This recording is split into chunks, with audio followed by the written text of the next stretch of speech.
Welcome all sports fans.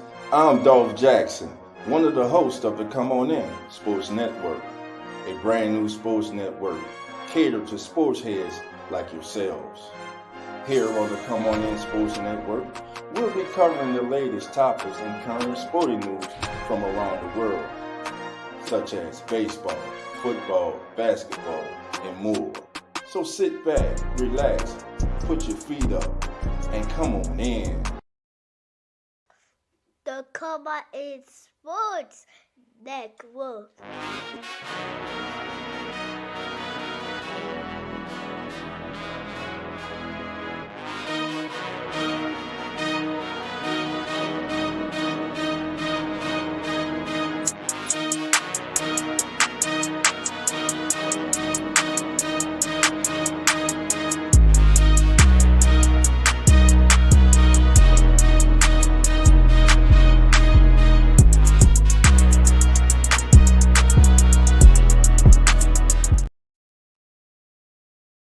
How you doing? Come on in. I'm Dolph Jackson of the Come On In Sports Network, and I'd like to welcome you to Come On In NFL. Well, family, hope everyone's having a great start to your Sunday. It's the last day of the weekend before we got to get right back at it. But hey, somebody's got to do it. Listen, family, unfortunately today, Come On In the NFL, we're gonna have to start this show on something of a not something of a somber note, but on a somber note. It's not too long ago, maybe 2 hours ago, it started to be reported that the former Super Bowl champion NFL wide receiver Jacoby Jones had passed away. R.I.P. to Jacoby Jones. We send out our condolences to his family and friends. Also, yesterday we got the word that longtime defensive coordinator Monty Kiffin also passed away. So, two back-to-back days that the National Football League family has lost two of their alumni. So, before we continue on, family, special tribute to Mr. Jacoby Jones.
All right, family. I'm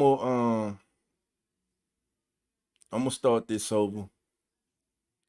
I was actually talking and somebody in the background, and I apologize for being mute. Um but let's start this show off. RIP family to Mr. Jacoby Jones. Gone too soon, and we send our condolences to his family and friends. RIP to Mr. Jacoby Jones, and here's a quick tribute to Jacoby Jones.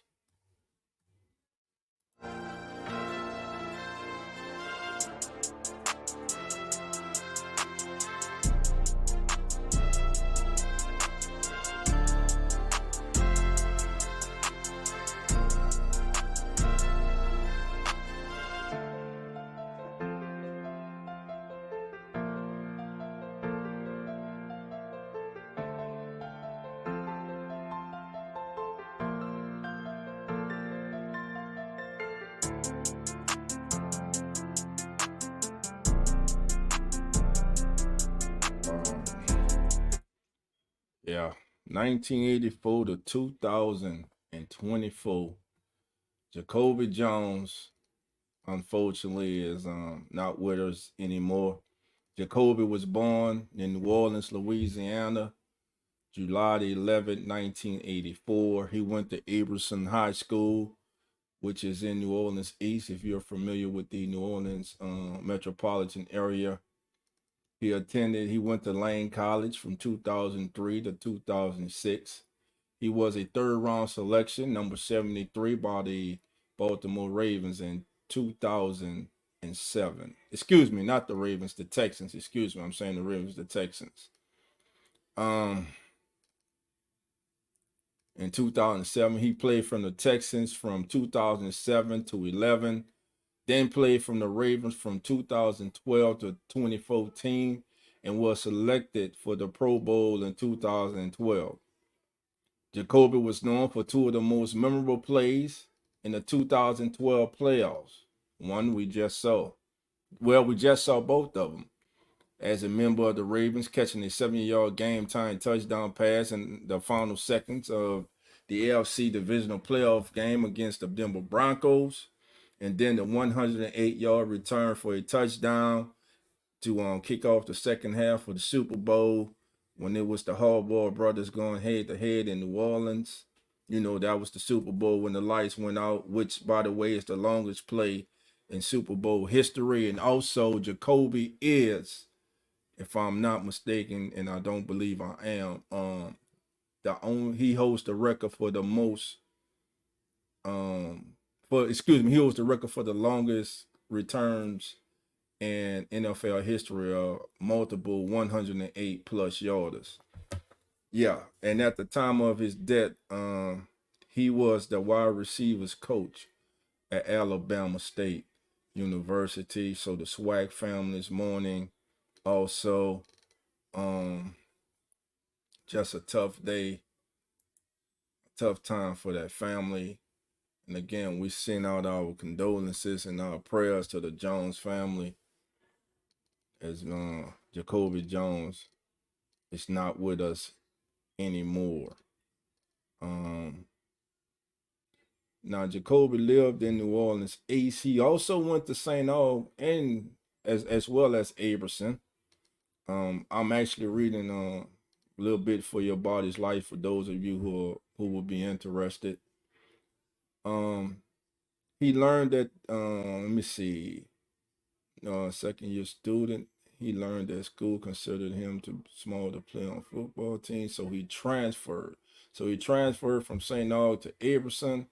His godfather was the assistant principal of Abramson, advised him to transfer schools. At Abramson, he was a letterman in football, basketball, and track. In basketball, he was an all-metropolitan selection and an all-area selection. In track, he was an all-metropolitan selection and all-area selection with a personal best of 10.28 seconds in the 100 meters and 21.3 seconds in the 200 meters. His college career, He originally enrolled on a track scholarship at Southeastern Louisiana University in 2002, but transferred to Division II school Lane College in 2003. At Lane College, he became a three-time All-Southern Intercollegiate Athletic Conference player his sophomore, junior, and senior seasons, as well as an excellent punt and kickoff returner. His pre-draft measurables was his 40-yard dash. He ran a 4.3. His 20-yard split was 2.66. His 20-yard shuttle was 4.31. His three-cone was 7.3 seconds. Now, they said, listen, he ran a 4.5, but when you turn that tape on, ain't many people catch Jacoby Jones from behind. Ain't many people, as we say, sucked up the distance from behind on Jacoby Jones. So he might have ran 4.5 in those shorts, but he ran more faster than 4.5 when he put those pads on. So again, our thoughts and prayers go out to the Jones family. And what we go also do, fam, I ain't gonna keep you long. What we also go do, we go take a look at some of the most recent news, a few articles from Yard Barker, dealing with, of course, the NFL, and also we're going to go to NFL.com and read a few articles. Also, I will be putting a link in the chat. If you'd like to come on and say something, give us one of your fonder memories of Mr. Jones, you're definitely welcome to do so. Let me put the link in the chat, family. And I would definitely, everybody is putting your comments. I'm about to get to your comments right now. Just let me get this in there for you. Again, anyone who would like to come on, please feel free to do so. All right. But first, I got to greet the family always up in here. Blaze, how you doing? Come on in. Just Blaze is in the house. Uncle Jerry, how you doing? Come on in. Daniel, how you doing? Come on in. Elite Goods is in the building. Elite, how you doing? Come on in. Who else? My brother's in here. Samuel Wilkinson, how you doing? Samuel, come on in. Uh-oh, my cousin is in here. Ray Swarm, how you doing, my brother? What's up, cuz? Come on in. Swarm says, what's good, dog? Got a surprise for Jerry and Blaine. Falcons 11-6, Bucks 9-8, Panthers 6-11, Saints 5-5. Pro Football Focus prediction. Rise up, man. Listen, bro. It's the old season. Congratulations on winning the NFC South in the old season when it don't count. We'll see when the bullets fly for real. But thank you for being here, my brother, as always. All right. Who else we got comment for? Daniel says, Samuel, I see you got mine. Keep up the good work. Yeah. I got Samuel got mine. Samuel's always in here. I appreciate each and every single one of you. Let's see. I still have almost an hour to have in the Mon and Carlos chat. So this stream fills that hour. I got you. Just using us, huh? Daniel's all good, man. We all family, man. Thank you for being here. You know what, Daniel? After this, man, I'm gonna go ahead on. I'm gonna make you a mod and a mod for us also, man. Because again, I appreciate your time. I appreciate you being here. So, matter of fact, let me go and do that now. And let's see. Give me 1 second. If you rocking with us, man, we rock with you. We thank you for being here. And let's see what's going on. There we go. All right, let me go and make Daniel a put you. No, I ain't trying to do that. Make you a mod. Where Daniel's at? I got you, Daniel. Just hold tight. All right. I got you, Daniel. Just hold tight. Man, there you go. Just got your wrench. You got your wrench, Dan. You got your wrench. Thank you, Samuel. Sam, to you, my brother. I appreciate. The Autism Boy Cottage 81. How you doing? Come on in. Salute to you, Mr. Samuel. No problem. All right. Thank you for being here. Who else is in here? I'm trying to get each and every single person that's in here. How you doing? How you doing? I see the Mets. Mets looking. What's going on with the Mets this year, man? Y'all gonna be in the chase for that pennant or what? Let's see. Let's see. Yes, sir. R.I.P. to Mr. Jacoby Jones. Who else we got? Came in here. Zay Day, how you doing? Come on in. Thank you for being here. All right. Who else we got coming on in?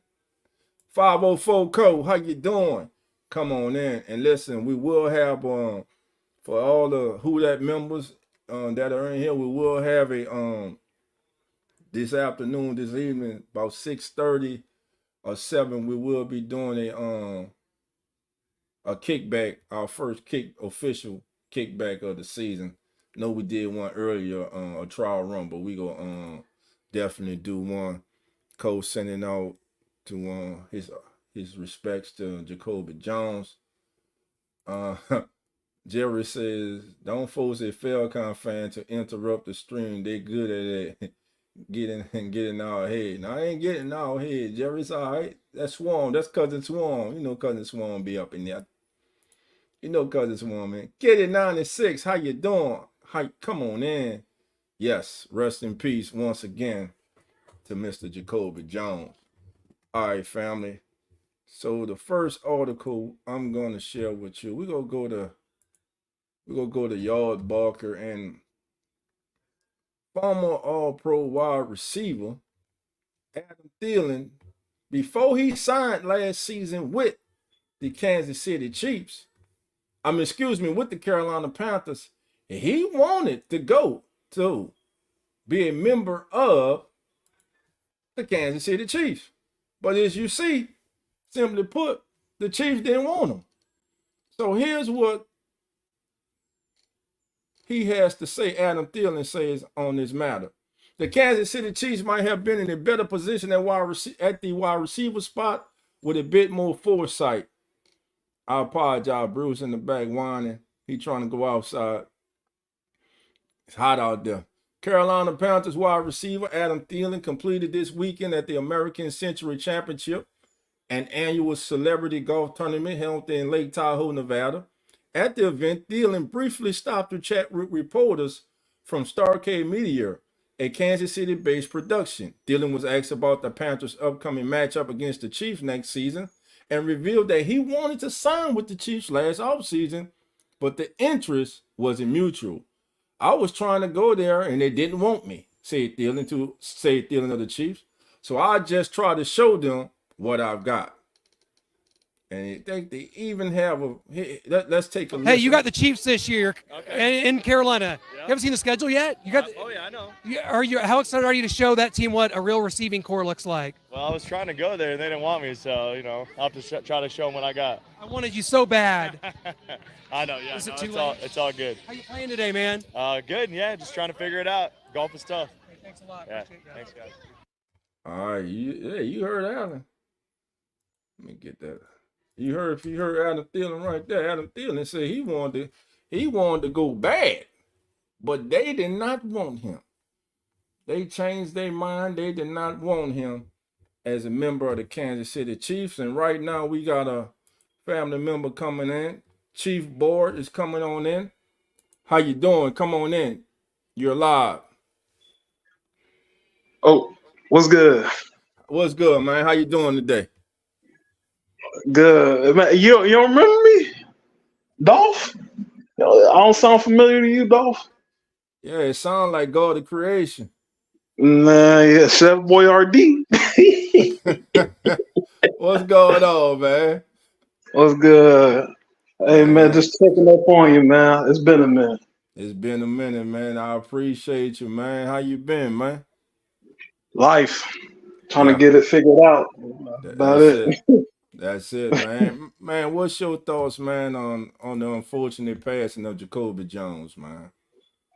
I haven't seen too much of his play, but yeah, it's unfortunate. Did he die of like an accident? Right now, at the time of them reporting, it's not known how he what happened. We don't know if it was natural causes or what. It's not being reported, and the family has asked, of course, for their time to grieve and Yeah, privacy at the probably. moment. So all we know is a son is gone, a father is gone, a brother is gone, a uncle's gone, a cousin's gone, a best friend's gone, a good role model is gone. That's all we know at the moment, man. Yeah. Yeah. Rest in peace, bro. Rest in power, as Yes, sir. we like to say. Right. Right. At least he accomplished some things in his life. So, you know, with passing, I've had a family member pass, and I like to see Right. it as an accomplishment of life. Right. Just Right. moving on. So kind of get a little bit more uplifting. Because it can be hard. Right. Some people take it different.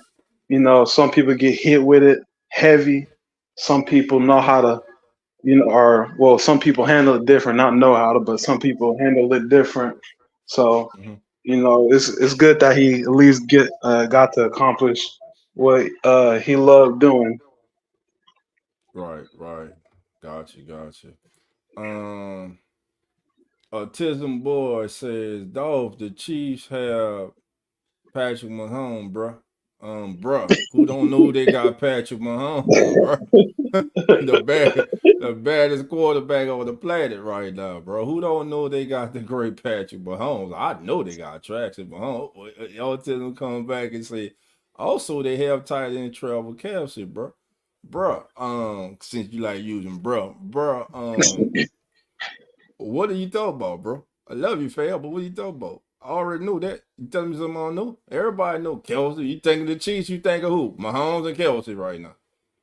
Mahomes and Yeah, Kelsey and Chris Jones. and yeah, and You know, Reed, that's it. You think of those 3 out of the four 4 people. seasons, We had they three didn't out of won the four ring. people.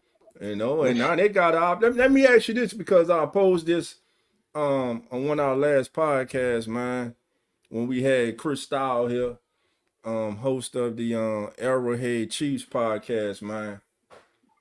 If the Chiefs are to win this, if the Chiefs successfully win their third consecutive Super Bowl this season, would you consider them the greatest dynasty of all time? Uh,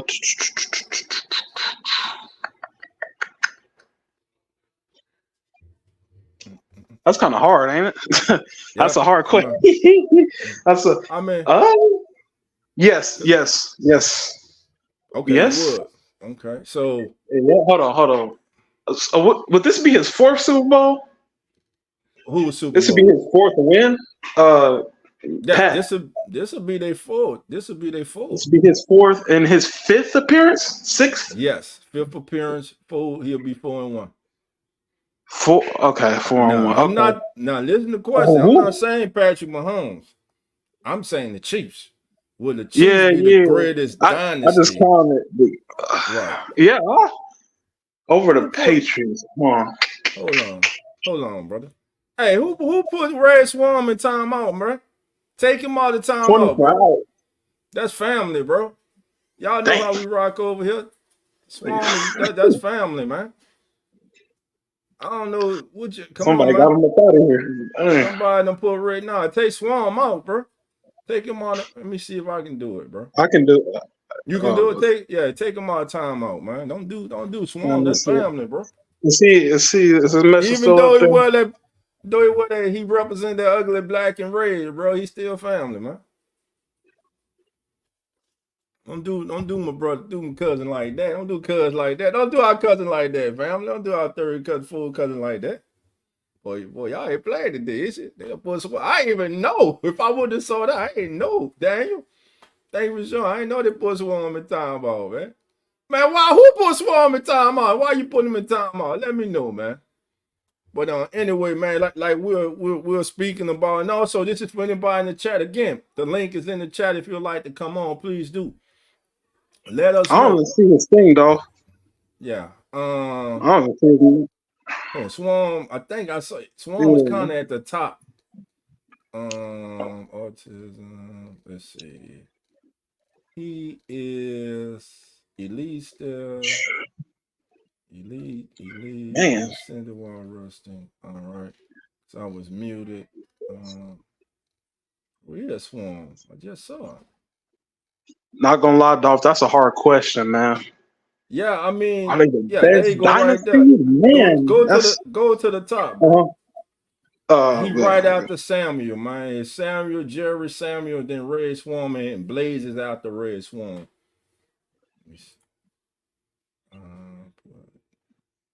Okay. Yeah. So there we go. Then you said it was Jerry. Take the man out the top. Jerry, take. OG to put the man at the time on. Uncle Jerry's that's Swarm, baby. That's Swarm. It's all good, man. Take Swarm off, man. This is come on in NFL. This ain't the kickback. Yeah, even the kickback, you know, we don't rock like that, fam. It's all good, man. It's all good. Jerry ain't trying to hit today. James, he don't play. Oh no, Uncle Jerry, he don't play, man. Autism boy card and sell to my channel, bro. Samuel. And so just saying, man. All right. Oh, they talking to Samuel. Okay. Autism boy college 81. Okay.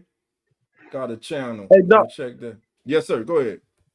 Go ahead, finish answer that question because you said you would say yes. So my question to you: what makes? Well, I'm still them? thinking because I'm like I want to say yes, but then at the same time, I remember how, like, bro, the Patriots had everybody wishing for their downfall.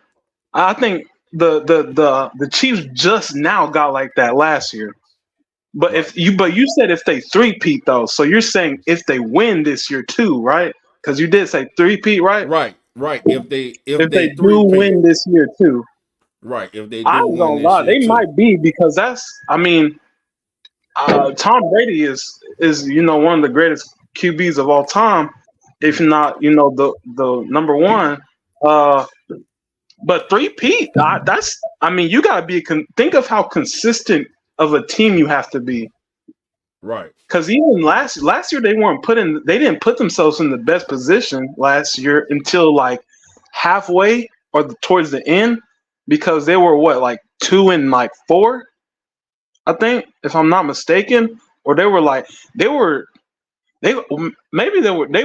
probably not that bad, but it was like they weren't doing so hot, and people weren't even thinking they were gonna make a high playoff run. Like people didn't even think. I don't think people even thought they were gonna make a playoff. But if they three-peat, that shows you how much discipline the team overall has, and how much chemistry their players have. Because what I want to say is Julian Edelman and Gronk. Travis is probably Travis might be better than Gronk, but Julian Edelman is better than any receiver within the past 3 years that Patrick Mahomes would have. So, and then the defense, I don't think their defense is pretty good. They don't got, especially if you consider the talent, they have unproven people. Not Right. I'm not gonna say they're not talented, but they got a lot of unproven people. So to make it to that Super Bowl and not fold under pressure and counting the three-peat, you gotta be hitting on all cylinders, and everybody has to be able to just do their job. So I would say probably yes, only because of the three-peat. But if you weren't counting the three-peat, I would probably say no. Okay. J Live, how you doing? Come on in. Thank you for being here, my brother. What's up, bro? What's going on today? How you doing today, man?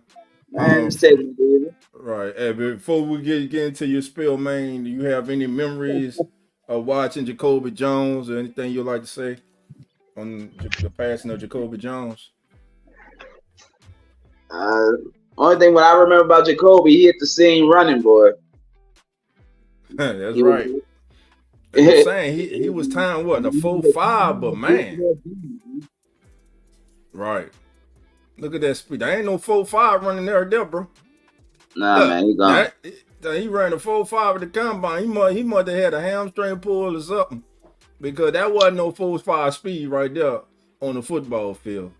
That was man. later. Sorry to hear him go. Yeah. You know, when again he was from the metropolitan area. He was from the city, man.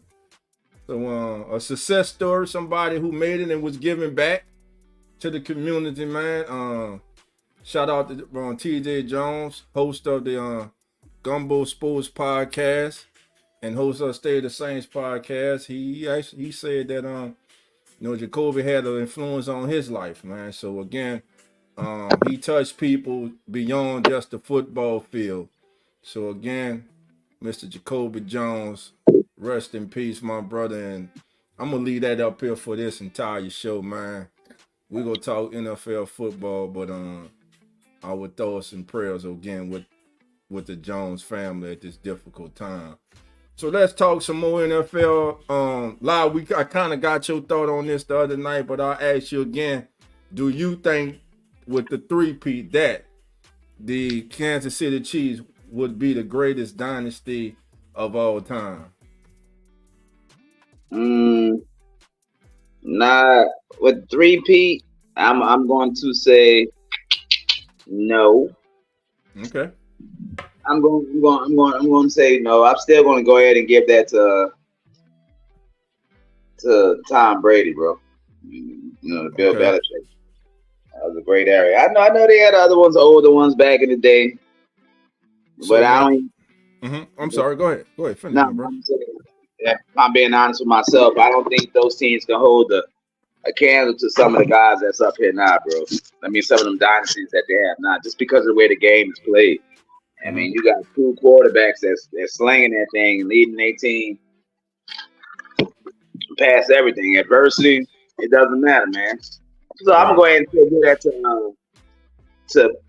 to Tom. But if he gets one more, he's definitely in that conversation with me. Man, what is that? That's GOC? Because that's what it sounds like. That's you, GOC? Yeah, that's GOC, man. Let's go, Craig. He done changed it and held up on us again, man. He's your boy D, dog. Man, yeah, I come through the net, like a ninja, man. The ninja with the yeah, man, stealth.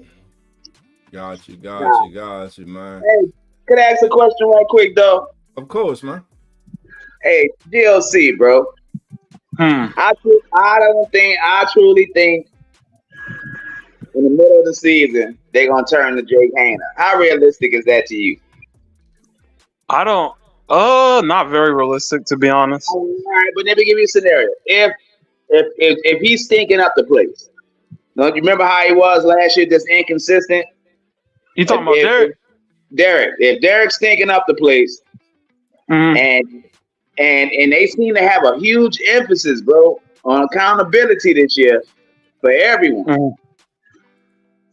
I don't think he's gonna make it out this year, bro. That's my true heart feeling. Like, he is not gonna make it as the quarterback this year. They're gonna make a hard decision. I think he would literally have to play like if he, let's say he plays like last year, they're not benching him because he didn't play all that bad last year. If you look in total, he didn't really play all that bad. Like, people gotta remember, I mean, you say garbage time until you win the game off of garbage time. So people say garbage time, but the Patriots won a Super Bowl off of garbage time. You would think like, hey, he had all them inflated stats, and we didn't win. He just came back. If you think a bit, we were. If Derek Carr didn't get injured that Green Bay game, we should be getting looked at as a Texans team. Texans literally went 10-7. We're in the playoffs. I think they won a playoff game, right? And then they lost the second one. Yeah, bro, but we already know Derek Carr's ceiling ain't that high. It ain't his ceiling ain't Super Bowl. It wasn't about Derek Carr last year. It was about the scheme. Like, Derek Carr, he didn't, like, if you look at his stats. Fellas, hold on, fellas, hold on. To everybody tune in, this is Come On In NFL. Just like you have these two gentlemen here speaking about the New Orleans Saints. No matter who your team is, you're welcome to hit that link. Please come on in and let's talk a little something about your team. We know training camp actually gets on the way this week. Ironically, with the Baltimore Ravens being the first team to report to training camp in the 2024 NFL season will officially be on the way. Will have officially got started. So yeah, it starts this week, the 16th, which is Tuesday. The Ravens report. So the Ravens will be in camp. Right now we have Shell D and J Live 504 discussing their team, the team that they follow, the New Orleans Saints. But again, the link is in the chat for anyone who would like to come on.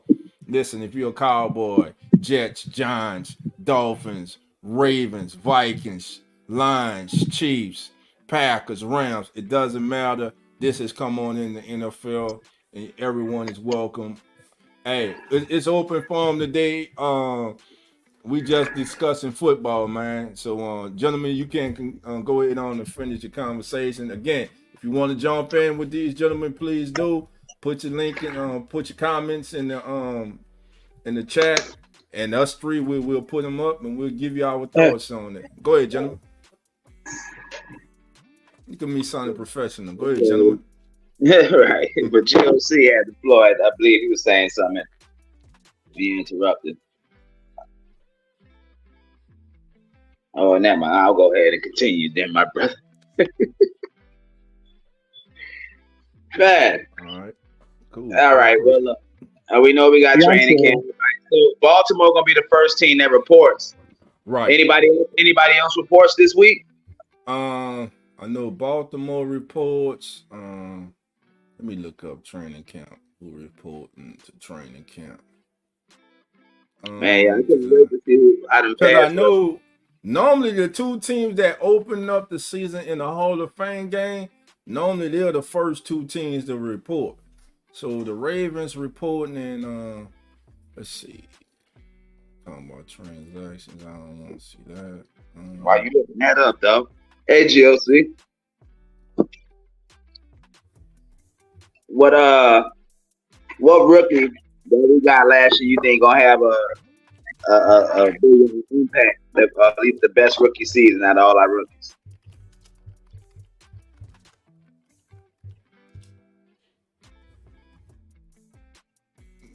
GOC, you up? Chef Bar D, you gone? None. I guess.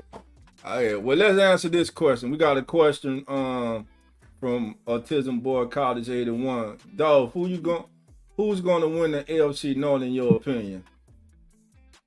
Ravens. Until somebody listen, it all comes down to I'm going with the Ravens now because they are the AFC North, the current AFC North champions. But everything comes down to the health of Joe Burrow. If the Bengals can stay healthy, mainly Joe Burrow, if he stays healthy, we already know. We know who Patrick Mahomes is. But right under Patrick Mahomes is Joe Burrow. And like I said before, to me, that is the Kansas City Chiefs kryptonite. Joe Burrow in the Cincinnati Bengals, because he does what Patrick Mahomes does in a sense. Yeah, he got the Super Bowl, he didn't win it, but what he does, he elevates those around him, and he already has T. Higgins, Jamal Chase. So I'm going to say that Joe Burrow and the Bengals will be the biggest threat if they're healthy. If Joe Burrow can stay healthy, but going into the season, I got to give it to the Ravens. And then let's not forget, they added Derrick Henry. They added Derrick Henry. So now just think about that read option game with Lamar Jackson and Derrick Henry. And hopefully they continue improvement receiver. Is it Zay Flowers? If I'm not mistaken, his growth for the Ravens. So that's what I would say. What's your thoughts? What's y'all thoughts on that question right there? What was Man. this one right here? Against Who's Lamar. gonna win that? Yeah. I'm not saying Ravens gonna probably win it, but I mean, I don't know. That's hard. That is hard. Ravens, actually, Browns could win it, or I'm not not sure Browns. they The Bengals. go ahead and really pique my interest towards them. I know they're a good team as long as they got Burrow, but I really don't know who they picked up this offseason and where they plan on going as far as an offensive identity. Didn't they switch OCs or they still got the same one? Their head coach calls the offense. Okay. They ain't got to worry about that. I think, all right, if I'm not, Zach Taylor calls the offense, I'm pretty sure, if I'm not mistaken. Yeah. Yeah. To answer your questions, matter of fact, I'm wrong. Matter of fact, they report today, y'all. Today's Wow. the 13th. They reported today, family. On a Sunday? Oh, yeah. Yesterday, July the 13th. Oh, The Ravens reported yesterday. Let's see who else reported. We report on the 16th, right? Yeah, Buffalo reports on the 16th. The Bears report on the 16th. Broncos, July 17th, they report along with the Packers, the Texans. Also on the champion, world champion Chiefs, they report on the 16th. Let's see who else on the 16th. The Chargers get in on the 16th. The Dolphins, the Saints, the Giants, all these, the San Francisco 49ers, July 16th, and this week, this Tuesday, and for a lot of them, it's the rookies. For most of them, it's the rookies reporting. No, July 17th. Who reports on July 17th? We have the matter of fact. Let me get it up there on the screen for you guys. I'm gonna share this with you. Get it on the screen for you. I'm gonna say Bengals win the AFC North. You go say the Bengals. That's what I'm saying, because I think if they're healthy, man. Ravens will be Ravens. Yeah, Joe Burrow's that dude, bro. Joe Burrow is that dude. So here we go. These are the reporting dates for everybody out there. Football season has started, baby. They have reported in Baltimore yesterday. So here we go. Arizona, July 23rd. Rookies and veterans. Atlanta, July 24th. Rooks and vets. Baltimore, rookies yesterday. Vets report on the 20th. Buffalo, July 16th for the rookies. July 23rd for their vets. Carolina, rookies July 19th, vets July 23rd. Chicago, rookies July 16th, vets July 19th. Cincinnati, rookies report July 20th, the vets come in July 23rd. Cleveland Browns report on the 22nd, rookies, vets will be in the next day on the 23rd. The Dallas Cowboys, Oxnard, California, the 24th, vets and rookies report. As for the Denver Broncos, Inglewood, Colorado, July 17th. Rookies, July 23rd, veterans. Detroit Lions, Allen Park, Michigan. It will be the rookies reporting on the 20th. The vets will be in July 23rd. The Packers will report July 17th, rookies, July 21st for their vets. Houston, Texans, everybody's darling. Off-season darlings, everybody's in love with the Houston Texans. Everything's turned up right now. Now they will only thing about different from this year is next year is now you cannot sneak up on anybody. Expectations will be high for the Houston Texans. They report July 17th. Everyone reports for them. The Indianapolis Colts will report to training camp July 24th. 24 veterans and rookies alike. July 19th, Jacksonville, Florida. Rookies report for the Jacksonville Jaguars. The veterans will be in July 23rd. World champion Kansas City Chiefs, again, they report on the 16th. Rookies, July 20th, the veterans will be in. The Las Vegas Raiders in Casa Mesa, California, July 21st. Rookies, the 23rd, the vets will come in. As for the Chargers, they will report July 16th. Rookies, July 16th, veterans, July 23rd. LA Rams, July 23rd. Vets and Rookies report for the Miami Dolphins, July 16th. Rookies, July 23rd, the vets are in. Training camp really kicks off. Minnesota, July 21st, the 23rd, the veterans will come in. The New England Patriots report July 19th with their rookies. July 23rd, the veterans will come in. The New Orleans Saints rookies report July the 16th. The veterans come in July the 23rd. Same with the Giants, July 16th rookies. July 23rd, their vets will be in. The Jets, rookies 18th, veterans the 23rd. The Eagles, everyone comes in on July 23rd. The Steelers, everyone comes in July 24th. San Francisco 49ers, July 16th will be rookies. The vets will report July 23rd. As for the Seattle Seahawks, July 17th will be rookies. July 23rd, the veterans roll in.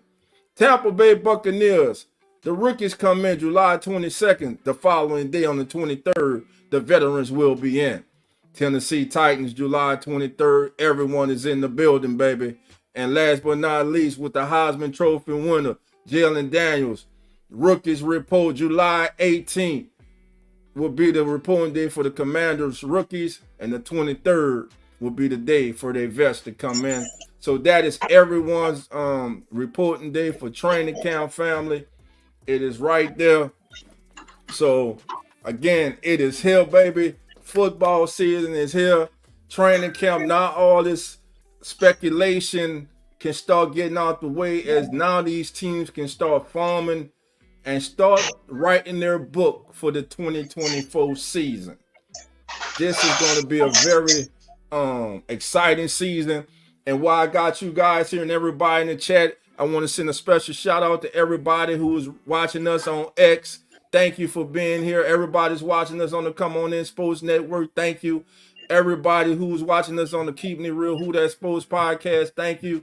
Everybody who's watching us on Twitch and Facebook. Thank you for being here. Now, family, my question to you all is this. How do you feel about the new kickoff rule? Are you excited to see it in action, or do you think the NFL is making a big mistake? I'll start with you, J Live, then we'll go to Chef Boyardee. That's funny. Chef Boyardee. Go ahead, Live. Go ahead, my brother.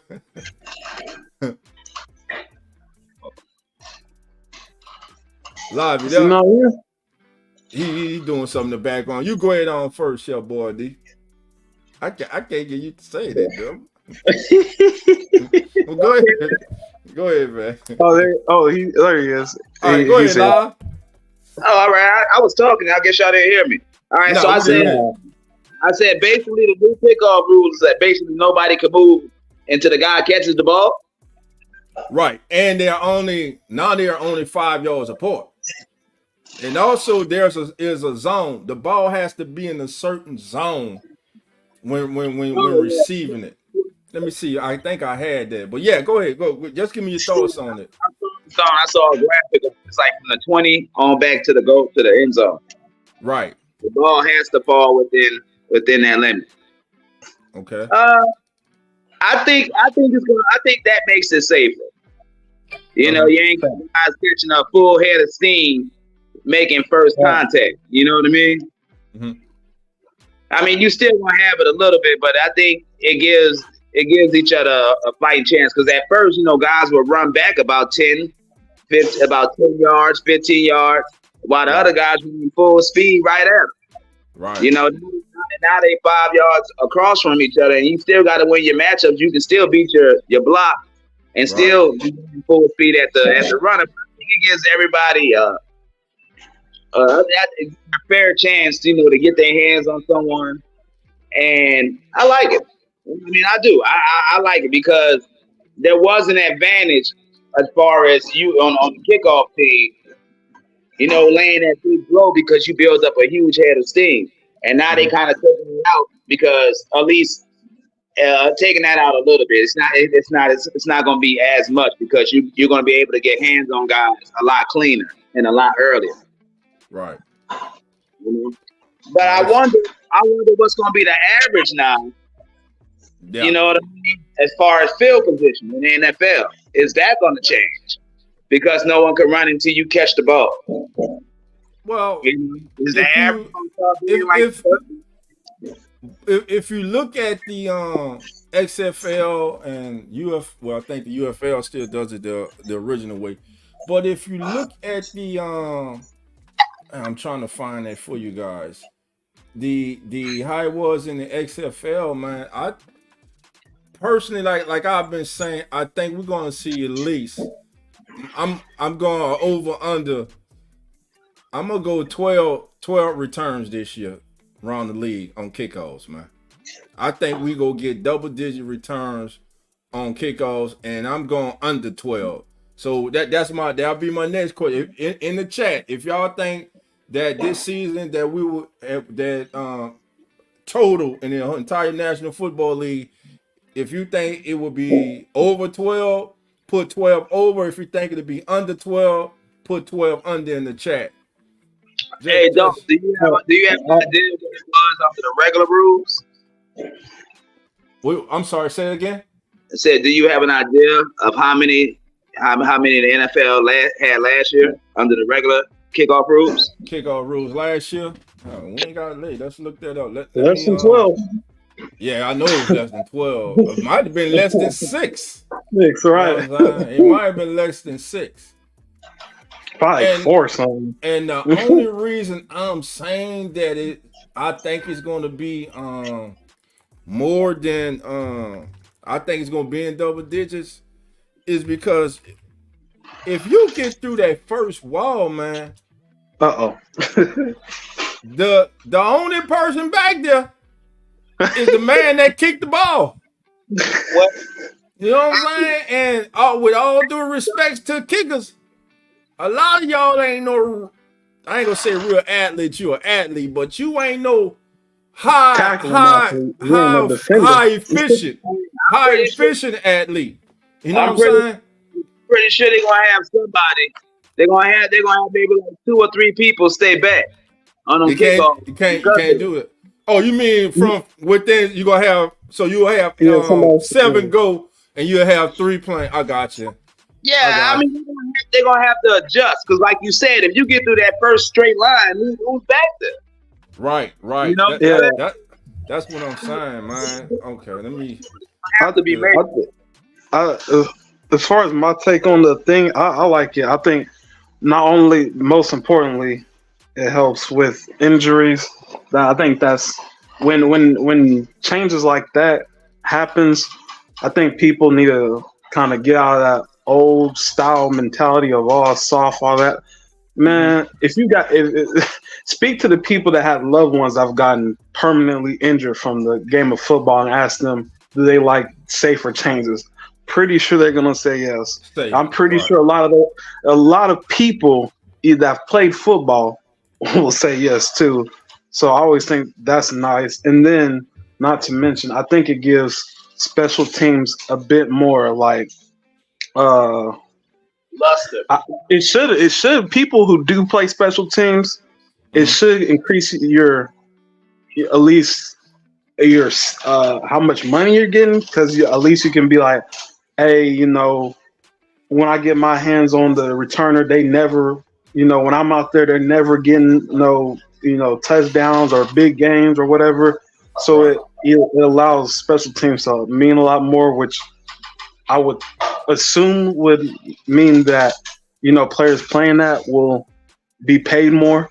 So, and then it also brings a returner. It gives boost to even the returners too. So having a good returner will mean something. It will mean even more now. So I like it. In the scoring thing, I'll say you're probably right about that, because not only there's multiple things. One, they got to figure out how to defend this. 2, you got to figure out it's going to be this is the first year of it, so there's going to be a lot of trial and error, right? And so you got those 2 things, and then obviously some people are just good athletes and they're gonna take one back. So I think you gotta you got some adjusting to do before you start seeing it getting defended pretty well. All right. So another thing that this has made me start thinking about. This is to the chat, everybody that's tuned in. I personally feel that this rule is going to force teams to put more emphasis on finding kickoff specialists. Yeah. So you may have a safety or a linebacker or a cornerback that's able to kick the ball. Let's say inside the what zone? Inside the as it's right there, the landing zone, which is the 20 to the goal line. Or someone who's maybe able to get it deeper. It was some I was reading something, I was listening to something. I knew that Seattle currently in their mini camp and OTAs they had, I believe, one of their safeties doing the kickoffs. So as a whole, will this, because you know everything kind of trickles down from the NFL, will this force from Pop Warner to high school to college, UFL, NFL, CFL, will this now force coaches to start developing more all-around kickers and make kickers even more influential in games? So what I'm saying is, you get a better athlete. Not only can he kick the ball. Let's say he can. Not only can he kick the 55, 58-yard field goal, but also he can tackle. You know what I'm saying? He's got speed. He can. I'm starting to look in the future, because of this rule. We may have kickers that run in 4-4. We may have a dual threat player, a player now who's able to kick off. Understand what I'm saying? He may be, let's say, forward on the depth chart at safety, but other than the kicker, he might be the best person to kick the ball off. And you might want to consider keeping him on the roster now, because not only can he play safety, but also now he can kick the ball off, and he can be that lone safety, the last person back to prevent a return for touchdown. What's your thoughts on that? And then we'll read these rule changes and discuss them a little more. I think you're 100% right, man. There's gonna be some changes, and definitely an emphasis probably on skilled players, because they might want to try to implement something. Maybe they get more time before they're actually getting contact from guys. You know what I mean? Because of this new rule, so maybe they want to implement, maybe an actual play. Maybe there's going to actually be plays, like trick plays, being ran on kickoff. Who knows, man? I definitely think it's going to be more innovative. So I think you're going to need maybe an extra skill player. I don't know if they're going to be kicking, but I do think it puts the emphasis on having maybe your skilled players on that down, because of the new rule. Maybe the time you had before you actually getting first contact. Right. Anna Marie Elizabeth Rose Belowski, how you doing? Come on in. That's the wrong man. Welcome to Come On In NFL. That's right, man. That's our official Come On In Sports Network law firm, baby. Welcome to the show as usual. Thank you for being here. Oh, matter of fact, what I got to do, Anna, I got to give you your wrench. I got to give you your wrench. You need your wrench. I think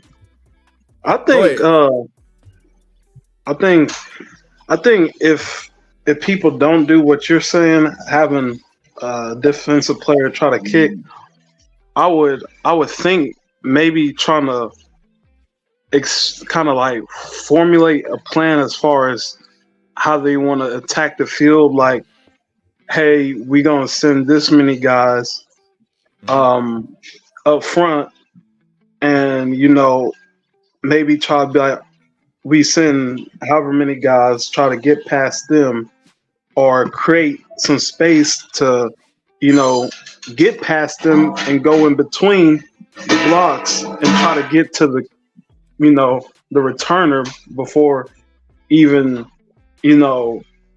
making contact. Because as far as I know, they don't specify you have to run straight at them like 1-on-1.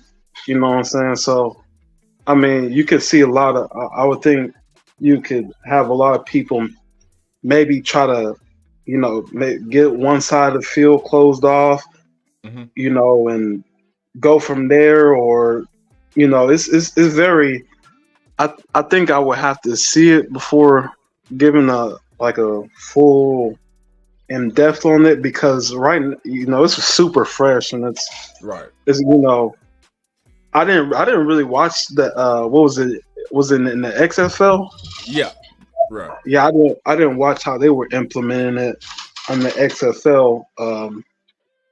But I would definitely think that attacking the field and game planning on how you want to actually engage with players is going to be a big part versus just run past them or knock the dude head off and try to go make a tackle.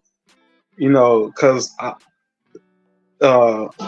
don't know who they're gonna have out there. You could have some tight ends out there blocking for their return fullbacks. She wore some dishes or something? Nah, that ain't me. Just live back there pounding pots and everything. Not live. Live is chilling. Who the hell brought a pot? That's in my house. Hey, them pots and pans. Dog show, man. Clock. Yeah, clock. I hate all the pop like somebody like that back there, like they playing cymbals in the parade and stuff, man.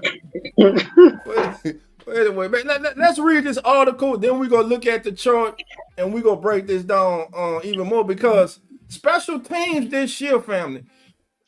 Everybody overlooks special teams until it costs you a game or it wins you a football game. So we're going to take a look. So let's look at this article that is courtesy of CBS Sports. This was written by Mr. John Breach. This was from March 27th of this year. The NFL kickoff will be undergoing a dramatic change for 2024 season. CBS Sports lead NFL insider Jonathan Jones has reported that 32 owners officially approved the new kickoff proposal at the annual league meeting on Tuesday. We go jump down.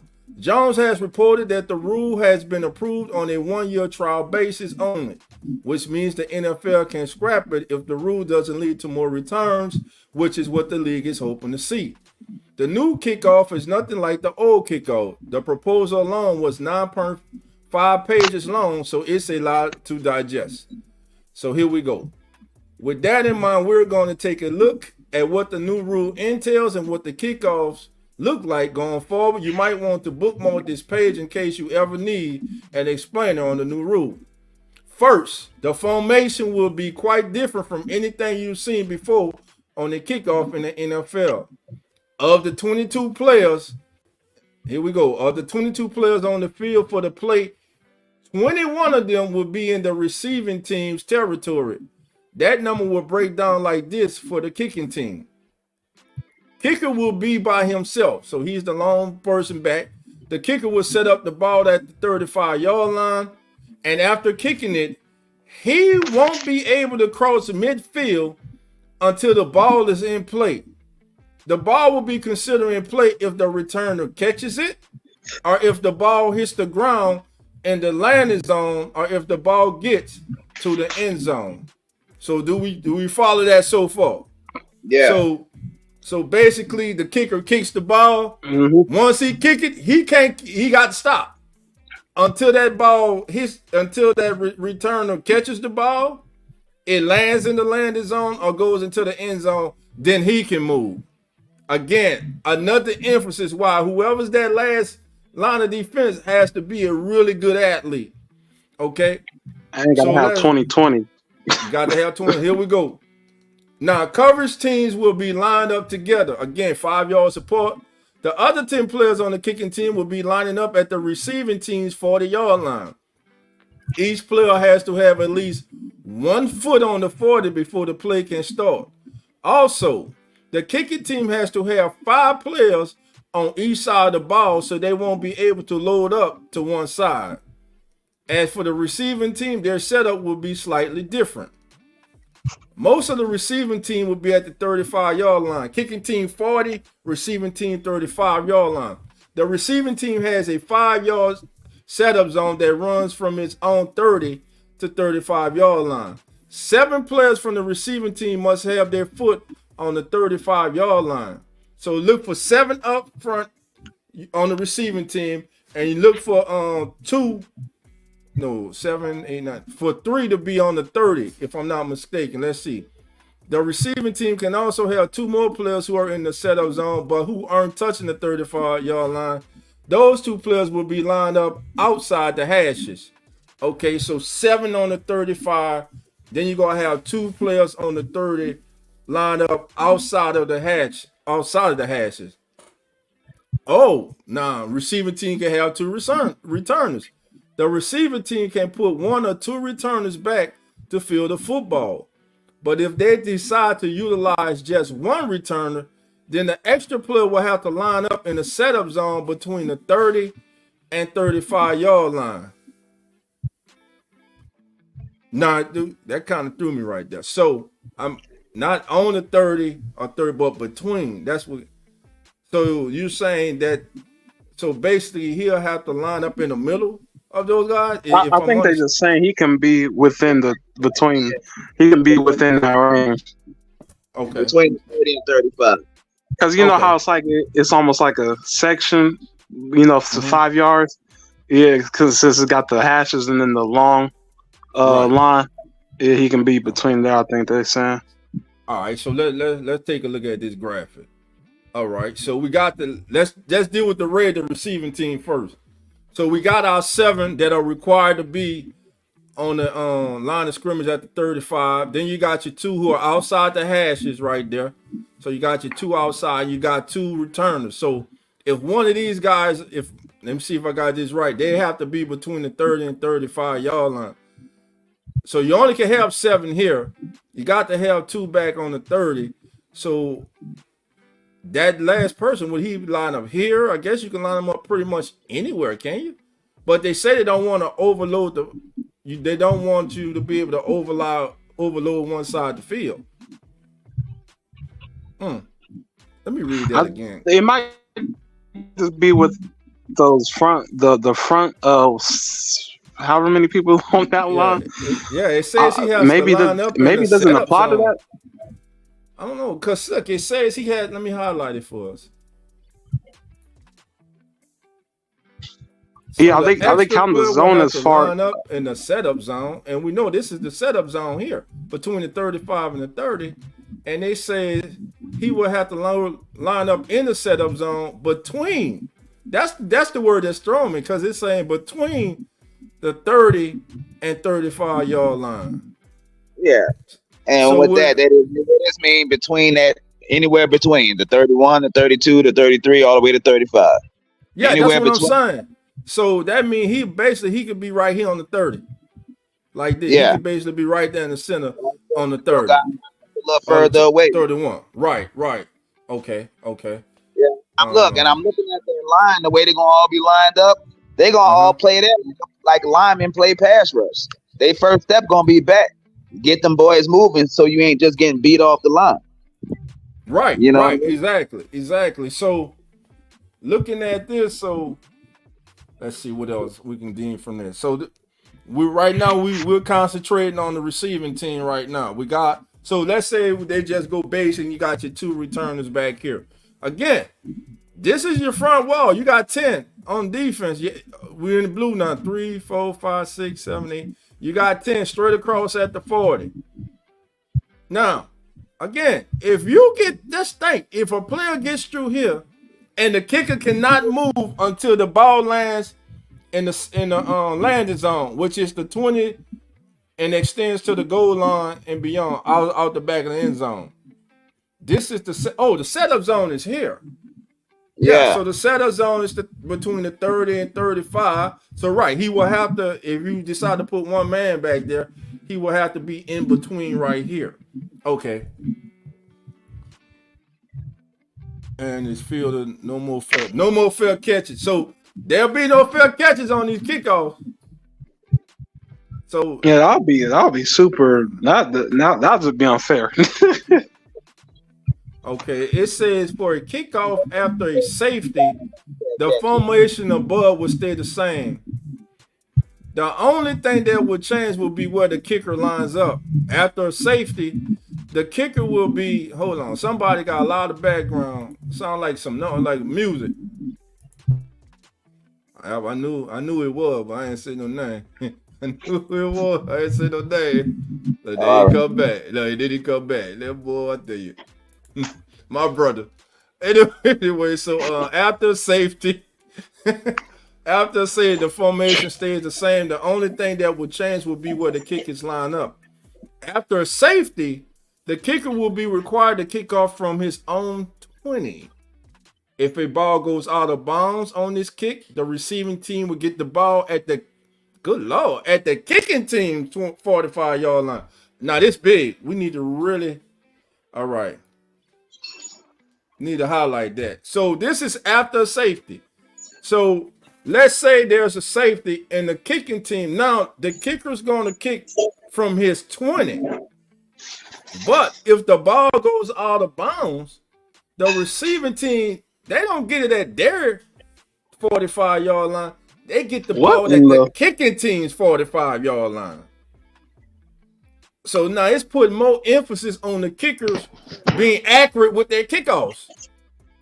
Putting the ball in play. So what this rule is doing also, when you look at it, it's taking away from teams deciding, hey, let's just kick it out of bounds instead of kicking into this kick returner.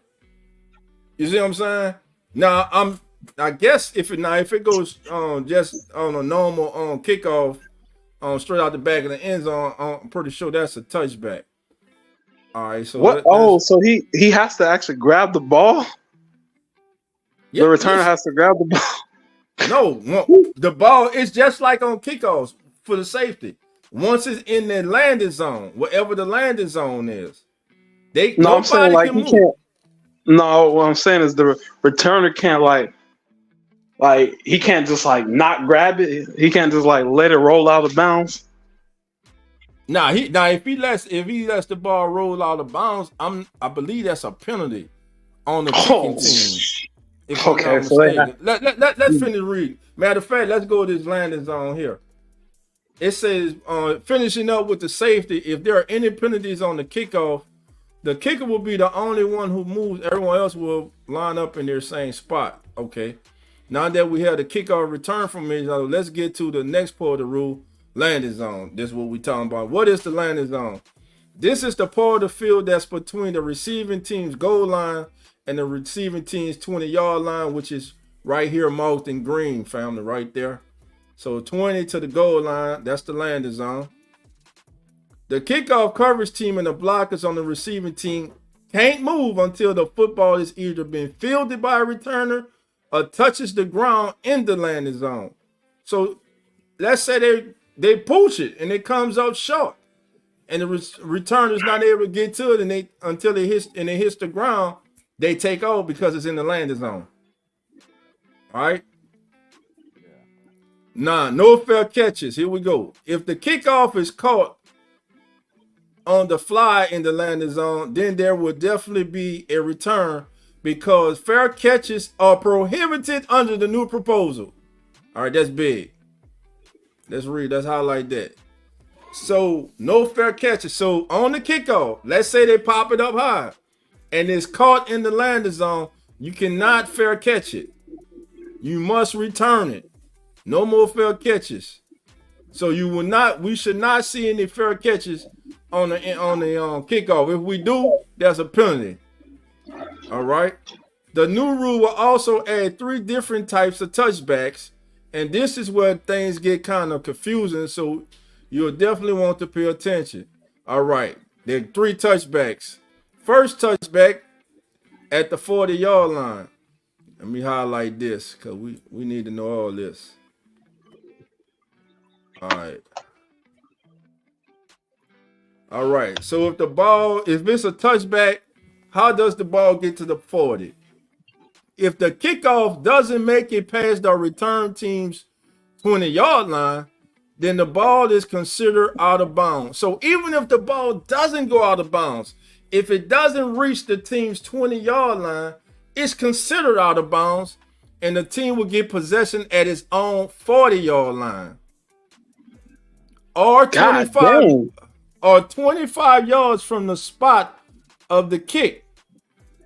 The ball, stop, damn, you ain't lying. Okay, so they kick off. Let's say the kicker pooch messes up the kickoff, and the ball comes down at the 35. Let's say it comes down with the kicking teams lined up at the 35-yard line. It's considered out of bounds, and then the receiving team would get 25 yards added on from there. Okay, let me read that again. If the kickoff doesn't make it past the return team's 20-yard line, then the ball is considered out of bounds, and the return team would get possession at its own 40-yard line or 25 yards from the spot of the kickoff. If the ball is kicked out, go ahead. What's your question? I'm about to say, is it their 40 or y'all's 40 for the kicker? Like, if you're the kicker, is it their 40 or like your 40? No, it's going to be at the receiving team's 40. The receiving team will get at their I mean, that's still pretty good, but like, dang. So that's just like how it is now if you kick the ball out of bounds, if you kick it out of bounds, yeah, so it ain't too bad. But the thing is, even if it don't go out of bounds, if it doesn't make that zone, the 20-yard line, it's considered out of bounds. So I guess they'll blow it dead, and from wherever the ball hit, you get extra 25 yards added on from there. That shouldn't be too bad, right? Because I mean, all you gotta do is not punt, like you not blast it all the way out of bounds, but also not like completely pooch it, which you don't really see too many pooch kicks in are they wait, hold up. Are they doing with the regular stand, or are they holding it? No. The kicker's back there by himself, just him and the tee. The kick off. Oh, so they is using the regular stand. Okay, cool. Yeah. Okay, then it shouldn't be too bad as long as he don't mess up. Right. As far as the kicker, remember the kicker's going to be back there by himself. Everybody else is going to be on the other side of the field. The kicker's going to start at the at his 35, where they normally kick off from now. The 30 or 35. Okay. Yeah, man, that's actually ain't too bad, because I'm like, dang, because I'm thinking like, I was like, dang, if they gotta kick it within like, it's gotta touch the 20, but it can't go out of bounds. But I mean, even if it like it taps on the, I don't know, the 30, it will still probably roll some yards. You just gotta kind of like not just kick it very soft or super hard. T, how you doing? Come on in. T says this won't make it past this year. Gotcha. BS. James Young, how you doing? James, son, this is turning NFL into arena football. So let me ask y'all this. Dude, I think they're trying to get more returns back into the game, but at the same time reducing the chance of injury on the play, because kickoffs are the most boring, the most plays where people get hurt. So they're trying to cut down the injury factor on kickoff. They think about the damn start they get, like you were saying earlier, the running start they get coming full speed. Now they're only a few yards away, and they can't move until the ball is caught or it hits in the landing zone. But James, thank you for being here. James, hey, a lot of people feel like James feel, and also how T feel. Anna Marie said we are not stadium arenas to begin with. Yeah. Go ahead. No, I was just wondering how. So if you're the receiving team and you're on that line, are you gonna have to stand sideways to see if your returner catches it? Like, man, what is it like? You got, because I'm thinking Here's don't what want to I'm get. thinking. I'm thinking the two guys here. I'm thinking they're going to be like, go. I'm thinking, you know, maybe maybe you have those two. Yeah, you'll have one of them or have those two looking. You know what I'm saying? And be like, go. You know what I'm saying? But then again, they gonna go off the movement because who does see when the ball is in the zone or it's touched? The kicking team. The kicking team. So Right. they low key kind. Oh, it's kind of Right. Nah, I think it's a little bit even, a little bit. Right. More So even when than- they move, we know. You know what I'm saying? It's all good. It's good. Yeah. So you can have. Go ahead. No, so wait, hold up. So nobody can. The only person that can move when the ball's in the air is the returner, right? That's it. The kicker cannot. Because I was thinking once like the kicker kicks, he can't advance until that ball is touched. Yeah, go ahead. Because I was like, that'd have been. I would think like if they allowed the people in the kicking team in the front, what's good, Rock? If they could like fake, like if you can jump, I wonder if will they allow them to be able to like stutter? You know how like defenders you can like act like you jumping or whatever, and kind of get some like an offensive lineman to move. I wonder if they will be able to allow that for the you know what I'm talking about, for the kicking team, the line. Nah. If you move, it's a penalty. Oof. If you move, it's a penalty. If the kicking team moves, if they move, it's a penalty. If the receiving team moves, it's a penalty. No one can move. They cannot move until that ball's in that landing zone, on the ground, or in the hands of the returner. That's it. Nobody can move. All right, so we kind of got that one down. And look, if a kicker kicks and it goes out of bounds, they get the ball at the 40. All right, now let's go to the next one. How does a team get the ball at the 30? So if the ball is kicked into the end zone on the fly, so in the air into the end zone, then the receiving team gets a touchback at its own 30-yard line. This touchback also applies if the ball is kicked out of the back of the end zone. When the rule was originally proposed, this touchback was supposed to be at the 35, but it was tweaked over the weekend to make it to the 30, according to NFL.com. So kind of what I was asking earlier. Oh, yeah. When the kicker kicks it off, if he kicks it out the back of the end zone, it comes out to the 30 now. Oh, so basically you want to do that every time. Right. If it goes into the end zone, it automatically comes to the 30. So they're trying.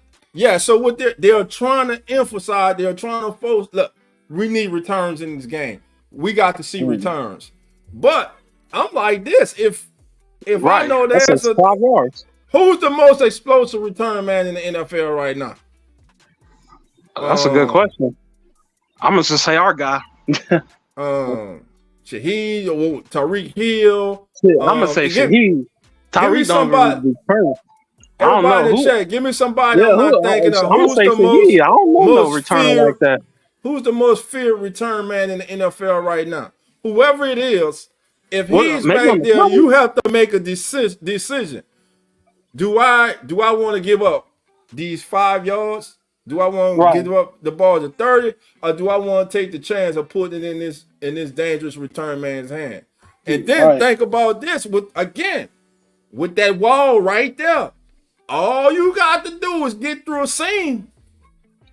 You know what I'm saying? And it could be night. But I kind of like what you were saying earlier about either you or Alive said about possibly the kicking team sending 8 guys and keeping 2 back along with the kicker to protect in case anyone breaks through through that wall of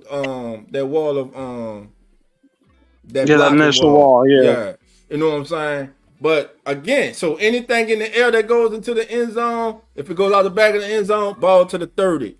If it goes into the end zone, it's caught by the receiving team in the end zone, it goes to the 30. It's dead. It automatically goes to the 30. If it's kicked out of bounds inside the landing zone or wherever, the ball goes out to the 40-yard line. If it's shorter than the landing zone, it goes to the 40 plus 25 yards from wherever it goes out of bounds at. Yeah, this starting to make. I'm kind of seeing how you want to play it. I feel like if a It's team more has a strategy. dominant, You gonna have to put if more a team has strategy. a dominant return, I would say just take the 5. If a team has if a team doesn't have a dominant return and you have a good defense, take the 5. If you don't have a good defense, but they also have an average, I guess, returner, I guess it would just depend on how the game's flowing. But I think it would just depend on, like, hey, do we want to, like you said, like, do we want to give it to this playmaker's hands? How good are they? How well has the whole team in general been doing with the returning?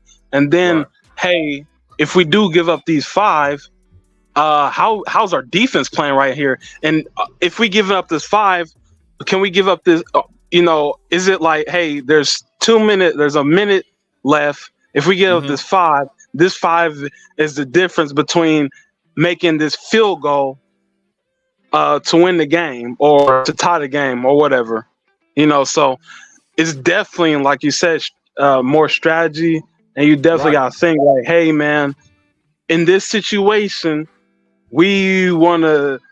The Bengals, they've been putting Jamar Chase with, whatever back in, and they've been getting touchdowns all season, man. We just gonna ahead and lose the 5, So I definitely like the strategy. It's definitely based. I think it's definitely based on the players and how well the team and the position you are at that game, because it can definitely change every quarter. So I like it.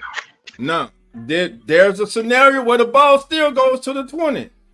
If a ball hits the ground in the landing zone and then rolls into the end zone and doesn't get returned, then the touchback will only go out to the 20.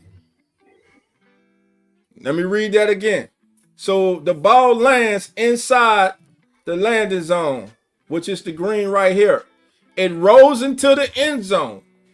If the returner doesn't return it, the ball comes out to the 20-yard line. That's pretty simple. Oh, right. Yeah. It comes out. That's pretty simple. Now, also, I think what's going to happen because of this rule is it's going to put more of a emphasis on being one of the top scoring defenses. Preventing. You know what I'm saying? Yeah, for sure. You're gonna have to have one of the stingiest defenses in the red zone in the National Football League. You're gonna have to at least be top 8, top 10 in red zone defense. I think in scoring defense, in preventing the offense, in punch giving up. Basically, is what I'm saying. So this rule it's a trickling effect. I mean, now again, like I said, it's putting it's making you be more strategic on kickoff. Now you got to think, if you got a man, let's say you got a kick returner who's averaging 28 yards or more per kick return. What do? Do I kick it to? Because I know that this guy gets through. He's got an opportunity, you know what I'm saying, to flip this field. No, better yet, take it to the house. Yeah, take it to the house. You might as well. I would think in that situation. Right. But then again, it goes to what I was saying earlier. If you got a 9 kicker kicking off and all his balls are not going into the end zone, but just making it to the landing zone, do you then decide, hey, kick it out of bounds, or depending on who you're going up against, have the normal kicker go out there and say, hey, just kick the shit out the back of the end zone and we'll let them start at the 30-yard line, instead of giving this dude an opportunity to return the ball on us. Well, go ahead. I'll listen. No, what I was about to say is I definitely think it's super. Now that I kind of like I'm kind of starting to you we getting through this. It's Mm-hmm. definitely seeming like it's really like a game situation. Like, hey, Mm-hmm. like guys, like we're up 14. It don't matter what the heck we do. Well, obviously it does, but like you know what I'm saying. It's like we don't have to kick it. Try to get them at the 20. We don't have to worry about dude trying to return it and stuff. Like I think it's definitely like a hey, because I think now that I think of it, you can use that to your advantage on like since you said if it Mm-hmm. lands in the what's the green zone? What's that zone? Yeah, The landing Yeah, zone. that zone, yeah, the the safe landing zone. zone. If you can try to pull one of those to be like, hey, we're gonna Yeah, try to force them to return because we want to drain clock here. You know right. what I'm saying? Or we're gonna try to force them here because we have one of the best defend the special teams defense. Or Mm-hmm. uh, we have some of the because it can also even help your defense because if your special teams is good at stopping people from returning, then you also pile that onto your defense. Mm-hmm. It's gonna definitely help out with just getting hey man, we're good at stopping people and we're also good at preventing touchdowns or huge gains on these special team plays. So it's definitely it's more of a it can be a very deep down situational thing because like I said, you can prevent somebody from scoring or try to prevent somebody from scoring or trying to drain clock or whatnot. Got you. All right, and catching up on some comments we have. Uh, let me see. We had one from yeah. So T was saying basically they taking on players running downfield. That for building up that much head of steam. Yes, that's what they're doing. Let's see. Rose says nobody can move besides the kicker and the returner.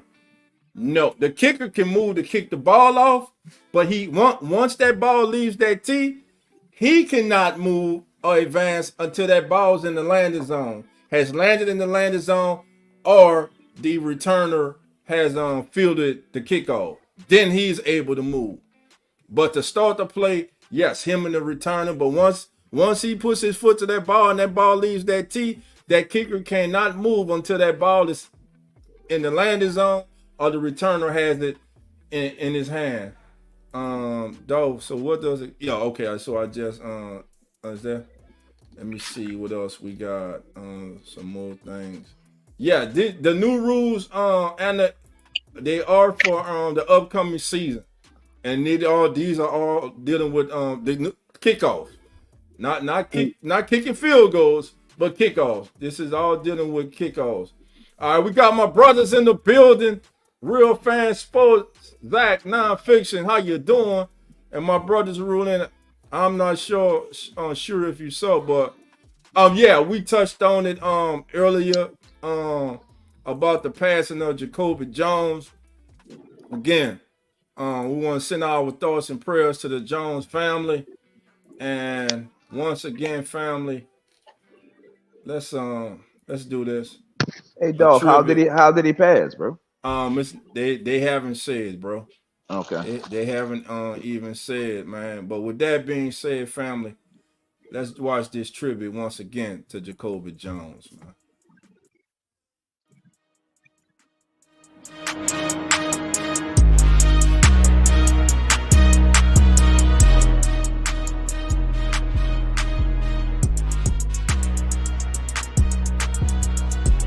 Yeah, 4-5. Yeah, 4-5. Yeah, man, ain't no 4-5 right there. That wasn't no 4-5. He kind of reminds me of a Deshaun Jackson. Deshaun Jackson is fast though, so man. No, you know who he reminded me of? He reminded me of that guy, bro. What was his name? He played for the Vikings, but he but he was a special team demon. Oh, you talking about Percy Harvin? Percy, yeah, Percy Harvin. Because that's where he started on special teams, right? Now, Percy Harvin was wide receiver. Yeah, I know, but he was running back. Was that him, Percy Harvin? Was that who you talking about, Percy Harvin? Yeah, that's what I think I was, bro. Because I know he ran a lot of kickoffs back, right? Right. Yeah, bro, he was young, bro. Only 40 years old, man. Only 40. I'm gonna keep saying it, man. I talked to my wife about it. I talked to my friends. Man, enjoy the time we got here, man. Whatever in life that you're passionate about doing in a positive way for yourself, for your family, man, for your friends, just for your community, for humanity in general, man, go for it. I don't care how old you are. Go for it, man. Live your life, man. You know what I'm saying? Try to be an uplifting factor in other people's life. I don't care if you're black, white, Hispanic, German, Asian. I don't care what nationality you are. Try to live life. Try to leave this world a better place than it was when you got here, man. That's all I'm gonna say, man. That's how I'm living, bro. That's what I'm attempting to do, man. And once again, rest in peace to Jacoby Jones and to his family, man. So we'll go ahead. Hey, Dolph. Yeah, man. I know when I left y'all, we was talking about the y'all was talking. I don't know. I haven't heard your. I don't think I've heard too much of your takes on how we gonna do this season, but I would like to get that because I think we can be an 11-win team, and to be honest, you know, a lot of people got their doubts, and some people don't even think we're gonna win like 8 games, which I think is just kind of ridiculous. But yeah, I think we can be an 11, highest 12-win team. There's not, we got a lot of what I want to say. We got a lot of work to do, but I don't think it's impossible. I would like your take on how you think our season's gonna go this year. All right. I believe that everything depends on the Saints' offensive line. Everything's coming down to those 5 up front, my brother. Plain and simple. If Talisi Fuaga, Nick Saldiveri, Eric McCoy, Cesar Ruiz, and Trevor Penning. Because I don't think so, though. It's gonna start the offensive line, bro. We got the worst offensive line in the National Football League, according to many preseason publications. The Saints' offensive line is looked at something as being a mess, in shambles, uninspiring, underachieving, inconsistent, just not good enough. Right now, the Saints are voted as having the worst offensive line in the National Football League. To me, if the starting date, and I've been saying this on the starting date, week 1 against Carolina, the starting 5 offensive linemen, damn well better be all 5 of those that the Saints have invested heavy draft capital in. Penning, Ruiz, McCoy, Fuaga, and even though he's in the 4th round, the Saints traded draft capital and moved up to the top of the 4th round to get Nick Saldiveri. To me, training camp doesn't start for me until I see them in pads and I start getting the reports about how they're looking in pads. Those have to be the 5. One thing no one can say is that the Saints haven't invested in their offensive line. They have done that. But for them to be successful, and you think about it, everyone that I just named is under 29, 28 years old. So that's a young group Eric McCoy, I Yep. believe, will be the oldest, and The Eric oldest. McCoy may have just turned 27. So I'm looking at them, and like you said earlier, a lot of people ain't gonna want to hear this. You know, live ain't gonna like to hear this. A lot of people gonna want to hear this. I watched every game Derek Carr played last year too, but damn it, I got to.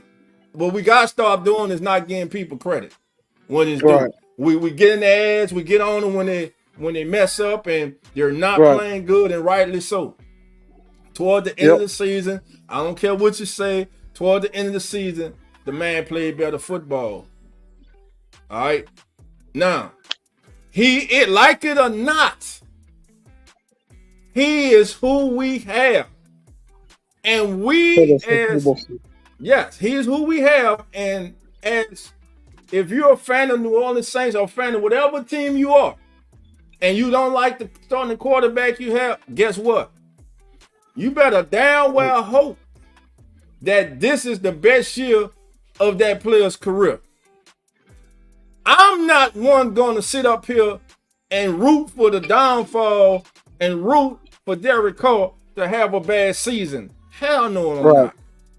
I'm not about to sit up here and root and hope that the Saints have a poor season, a terrible season, just so they can get rid of Dennis Allen. I'm not going to do that. Weird. Because this shit is hard. It's hard to sit here week after week after week after week and watch your team lose, bro. I done been through that. For y'all who ain't been through that, I don't want to go through that shit anymore. Excuse me from cousin, but I don't want to go through that anymore. And I'm sure any rational fan doesn't want to go through that. Now, there are those who have their reason for wanting to see the Saints not have another successful season as far as making the playoffs. I, for one, do not. I want this to be the best season in the history of Dennis Allen as a head coach of the New Orleans Saints. I want this to be the best season he's ever had as a head coach. I do. Because if that happens and Derek Carr has one of his best seasons ever, and that offensive line gels and becomes and proves that they're not the worst offensive line in the National Football League, but actually top 15, dare I say, you know what I'm saying? Then I will see a successful season. And we haven't got to the defense. That defense in front is going to be the real. Got to get pressure on the quarterback this year. Got to get pressure on the quarterback. Please. Consistently. And it got to come from them up front. It got to come from Isaiah Foskey. Year 2, year 1, he admitted, hey, my head was swimming. Didn't want to make a mistake. Wasn't really sure what I'm doing. Year 2, I got the playbook down. Go out there. You don't become the all-time sack leader at Notre Dame if you're trash, bro. You know what I'm saying? And I watched the kid. I wanted the Saints to draft him. So I'm hoping he pans out. You've been with the New Orleans Saints 4 years going into your 5th and final year. They didn't pick up your option. And it's not because when you're on the football field, you're not a good player, but you're always hurt. Peyton Turner. Peyton Turner's always hurt. It's not like he's not a good football player. We just never saw enough of him on the football field. I gotta say, I've been saying, I think this is going to be the year where he's the healthiest he's ever been. And I think we're going to get at least 10 games out of Peyton Turner this year. Now, everyone's down on Cam Jordan. Man, he can't rush the quarterback like he used to. Everybody gets stuck on stats. Because he had 2 sacks. But they don't look at the overall picture of the game. Someone can have 10 or 11 sacks in the season, but be one of the most horrible, one of the worst defensive ends in football because they can't hold the edge. They can lead the league in missed tackles. They're not good against the run. You understand what I'm saying? So a lot goes into that. Again, Chase Young, like you said, Chase Young played with the injury. He had surgery for this offseason. Last season, Chase Young had 7.5 sacks, matched his career high. Last year, Carl Granderson got paid before the season, went out and had another good season and a half. Do I think he hit a wall after teams start realizing, hey, he's the guy that you got to account for as far as rushing the quarterback? And he went through a stretch where I think reality hit him like, hey, teams are playing me like the number one guy because I am. Cam was not Cam last year. It's reported, like it or not, he played with an injury the whole year, but he was still a damn Iron Man going out there playing. I'm interested to see this year. I think if Cam comes out this year, and Cam, let's say Cam give you 5.5, 6 sacks this year. Let's say let's say Chase comes, he gives you another 7.5 or maybe 8 this year. You get another 8.5, 9 from Carl Granderson. You throw in 2 more from the inside with Brian Bresee. Peyton Turner actually gives you something, gives you, let's say, 4.5, 5 sacks. And Peyton Turner's versatile. He can go on the edge or he can go on the inside. Then there's the rookie that I really want to see in Christian Boyd. A lot of people are high on him. But again, with these offense and defensive linemen, a lot's not going to start telling about them until the pass come on. That's for every football team. And then when you start seeing them going up in these joint practices against other teams, I think with an above average offensive line this year, I think that's good for 2 more wins for the Saints. I think the Saints can get to 11 wins. With a good offensive line, I think they can win 12. But to me, everything stems on that offensive line and keeping Derek Carr healthy. Yeah, I will agree with you on everything but the offensive line placement. I agree with you. They can't be the worst offensive line. We can't be 32nd. We can't be 31st. We can't be 30. We can't be 29th. But I will say we can be 23rd. We can be 20th. I feel like we can be 24th even. Right. And the reason I say that is because of the scheme. Mm-hmm. Our scheme isn't a West Coast. We have veered from the West Coast. Now we are in the 49ers, Kyle Shanahan, kind of tight, close formation, which means also big ass Hornet on me. Excuse my language. Also, that means less time for plays to develop, which means less holding. So with less holding, we won't have to be like, oh man, we gotta watch Trevor Penny trying to hold a block for 5 seconds, 6 seconds. And we saw that with the 49ers offense. We see how good the 49ers are, even with even with their offensive line. And I think their offensive line was ranked like I said, 23rd in the league. They didn't have the top best. They didn't even have an average. They had a below average offensive line, but with how they're running their schemes, how they're getting the ball off quick, how they're taking matchups, that also helps the offensive line and makes them look better. And yo,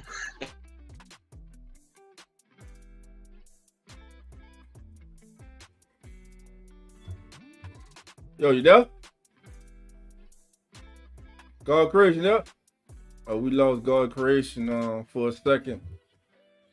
All right, family, we're going to take a look at these power rankings. I'm trying to get the most recent one. Let me see how I get the most recent power ranking. Yeah, there you go. You back. Oh, yeah. Yeah, I don't know what happened there. All right, but what was the last thing I had said? Did y'all hear me? No, we didn't quite hear you. You had cut out. Oh, I was cutting out the whole time? Well, the end you was.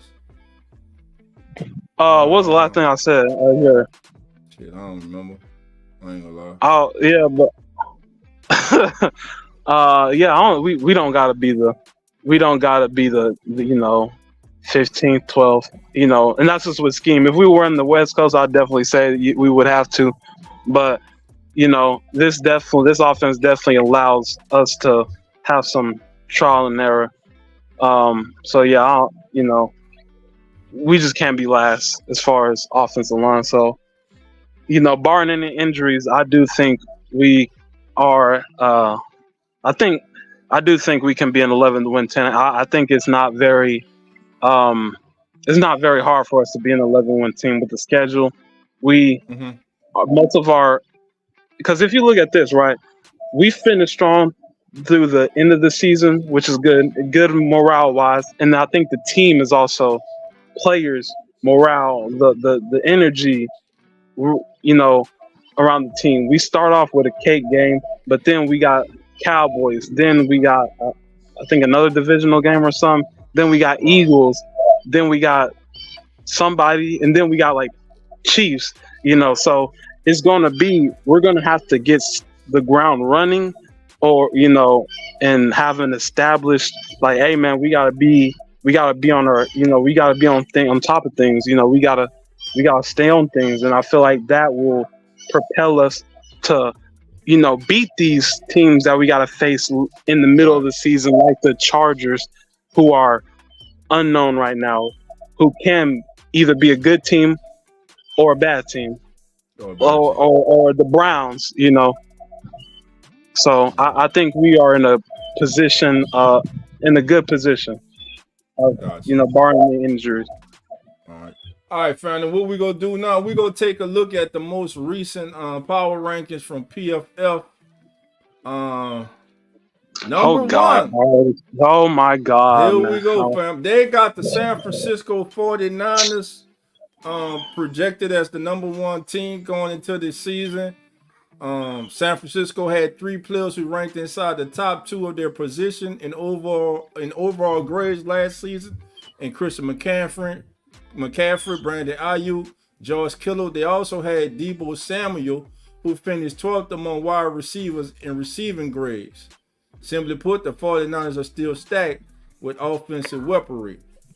The biggest weakness for the 49ers they got is pass protection. The 49ers struggled to protect last season, culminating with Brock Purdy being pressured on near half of his dropbacks in the team's Super Bowl loss. Their 57.2 team pass blocking grade ranked 24th in the NFL and was the only facet where they ranked outside of the top 12.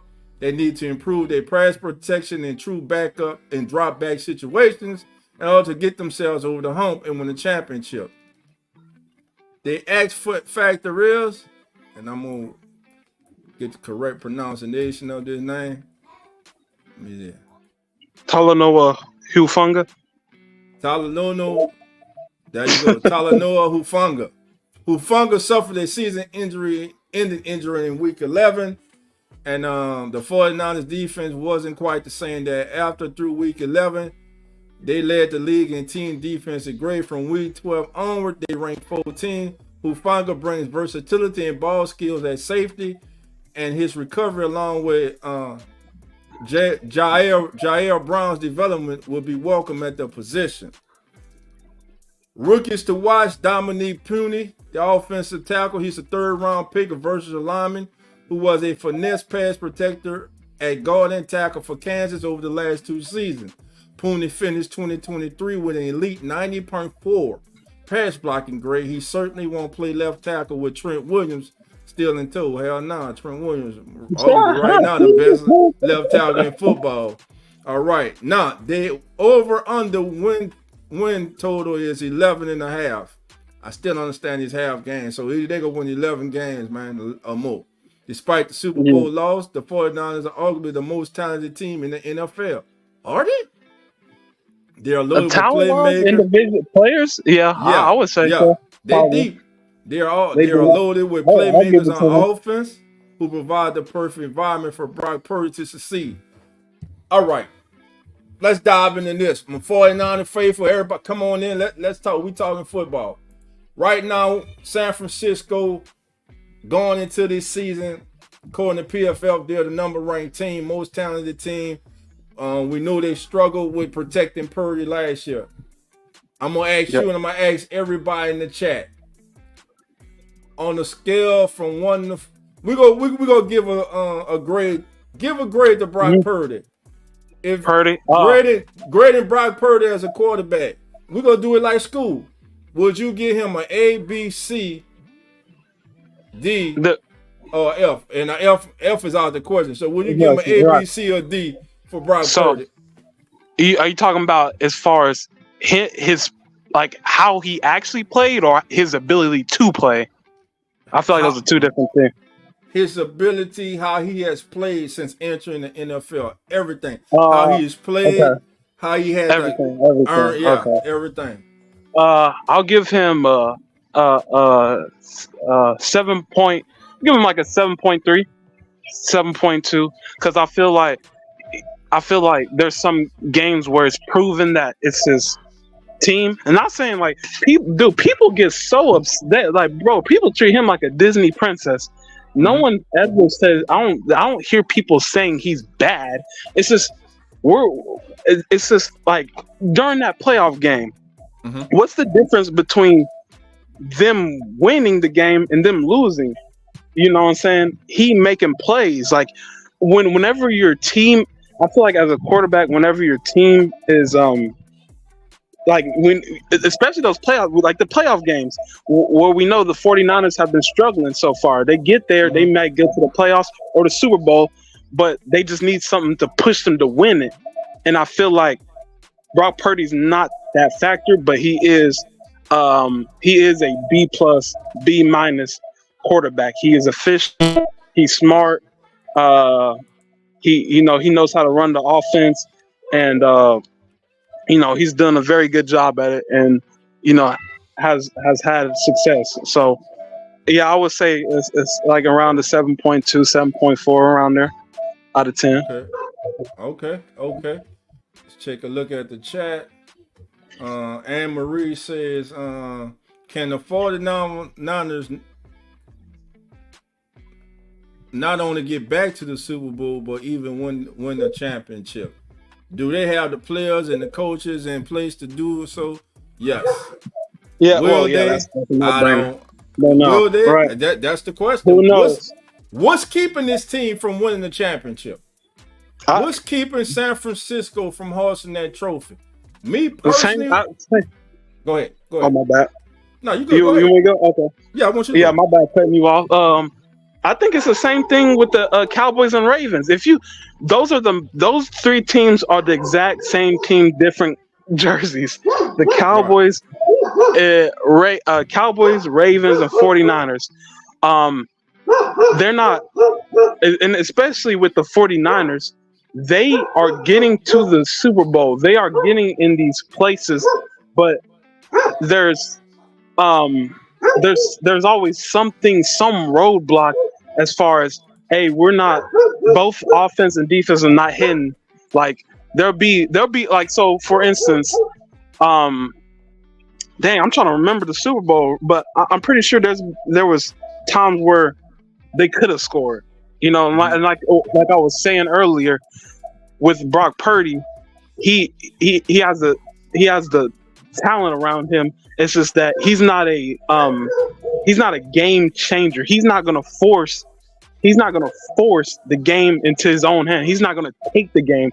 He's gonna hold the game and try to carry it over there. He's not making like, hey, y'all playing through me. Y'all gotta stop me. I am who y'all gotta worry about. Y'all don't worry about no Debo. Don't worry about no Christian McCaffrey. Y'all have to stop me, and that's where it goes from.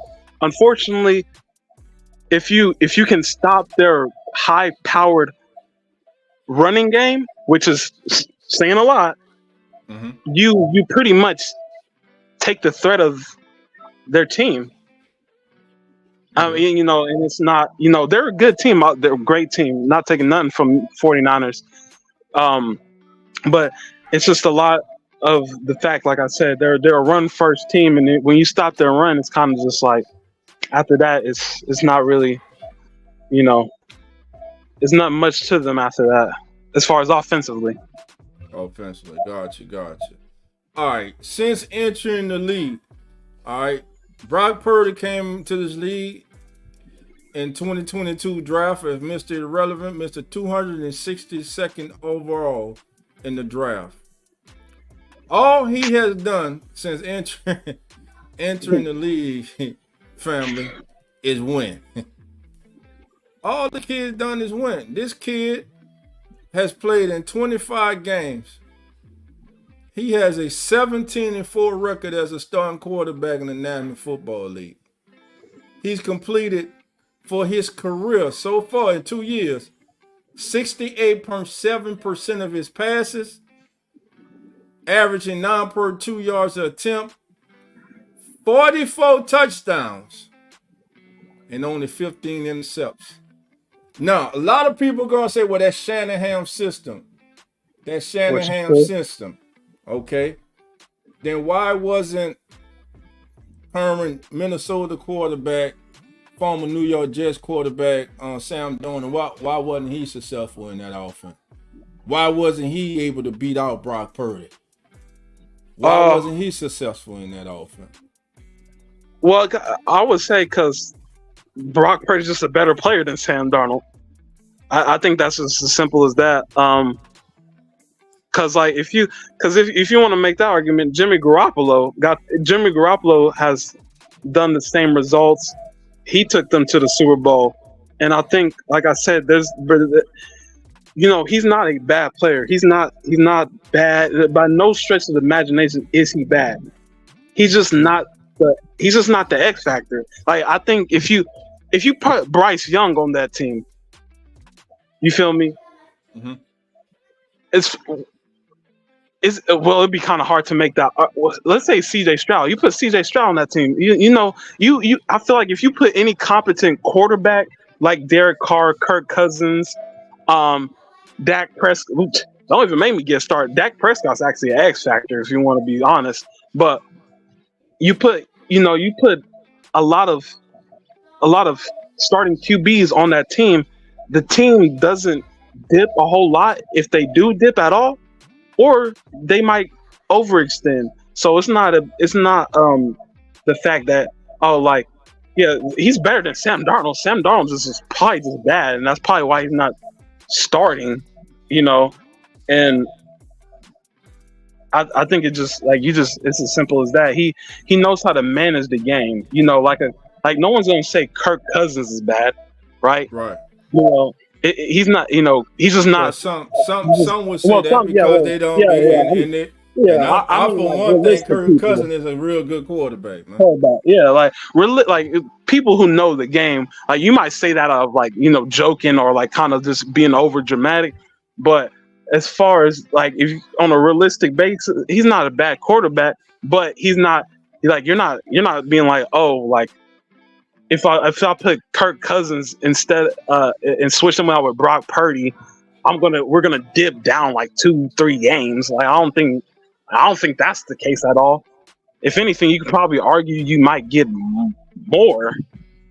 Mm-hmm. You feel me? So it's like I said, I think that's why I would say Brock Purdy is an above average QB. What he's shown. But as far as his talent, he's just average. Okay. But to me, when it comes to Brock Purdy, I think Brock Purdy's being, because of Shanahan, I think a lot of people are not because he plays for Shanahan, because of the talent that's around him. And because he was and I don't care what nobody says, they are using that he was a 7th round selection and the last player selected in the draft against him. If Brock Purdy was selected in the 3rd round and would have done, or the 2nd, 4th round even, and would have done what he has done in the first 2 years of his career, the outlook on Brock Purdy will be totally different than it is today. Totally different. I think people are using that against him. Possibly. Possibly. That's just how. Well, probably. Yeah, some people are actually. Not possibly. Some people are actually using that against him. I've heard it, which, I think it just kind of just like, see, we're both on me and you. I think that's where we're both on the same side. We're not. I'm not saying he's bad. You're not saying he's the best quarterback. You're not saying he's a top 5 quarterback. No, He's just he's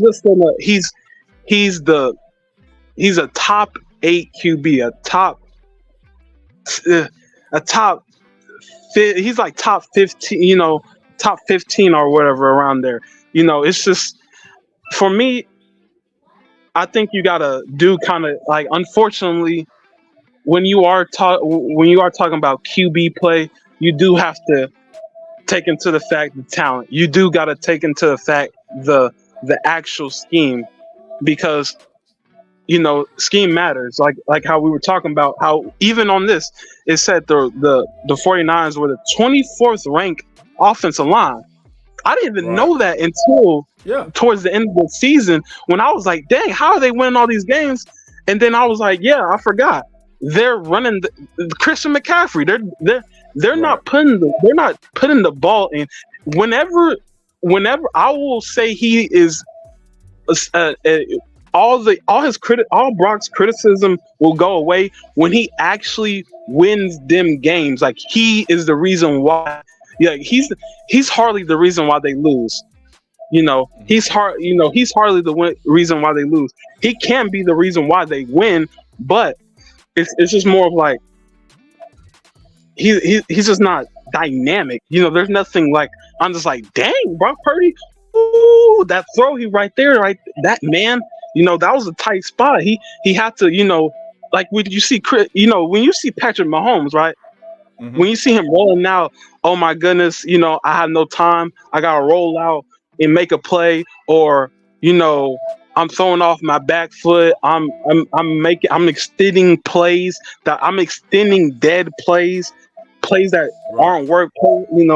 I think Brock Purdy he's got to show he can do that for him to just completely shatter he's a 7th round draft pick, so people are down him.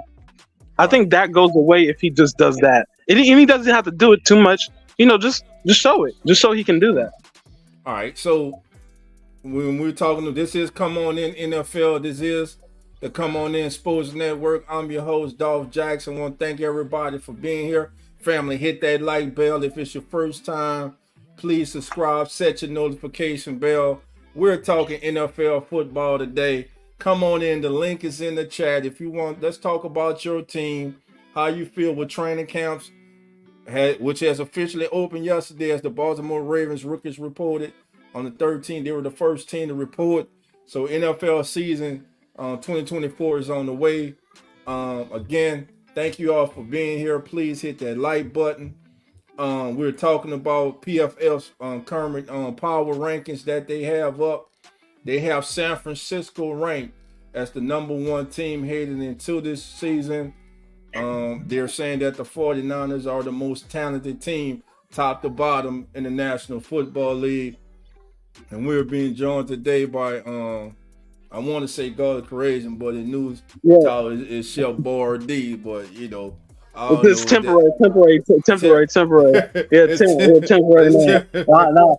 Yeah. Everybody can just, You can refer to me as the old good, God, Crazy, GLC, whatever y'all like. This is a show. Gotcha, man. And also, man, we want to give a special thank to our official affiliate partner, man, Smacking Sunflower Seeds, man. They're smacking good. If you haven't tried them, families, I don't know what you're waiting for. Listen, grab you or go to the website. You see it on the ticker there. Use that specific link right there. You use that link. It helps support the channel and helps us to continue to bring you great content. Like then again, Smacking Sunflower Seeds, the official affiliate of the Come On In Sports Network. We thank them for being our affiliate partner. All right. Oh, we got more. All right, Sammy, you have a good day, my friend. Enjoy your day also. Okay. Now, back to talking about Brock Purdy. Again, I gave you what I think. I think, again, like I said, I think if he was a 3rd round selection, a 4th round, people will see him different. People say that it's the system. But I know in the NFC Championship game when Brock Purdy went out, 49 hopes went out the window.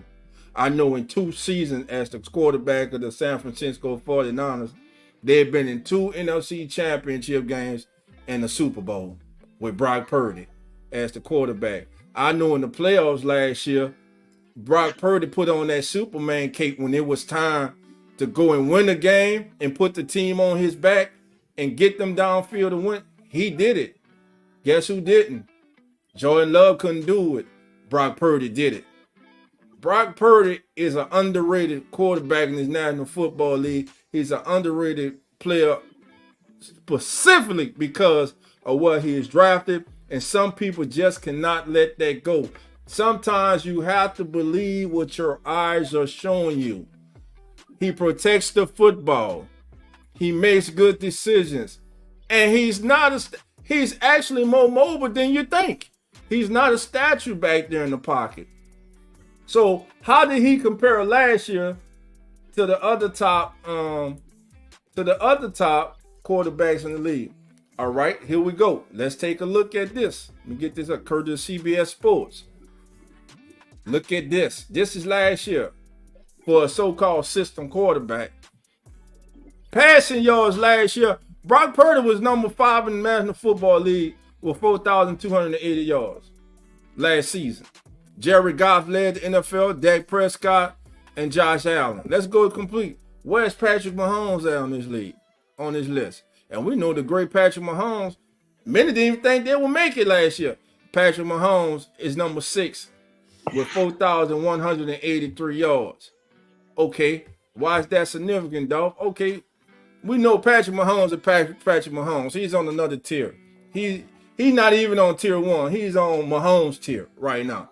Now, Brock Purdy led the NFL in passing rating last year, followed by Dak Prescott, another much maligned quarterback. But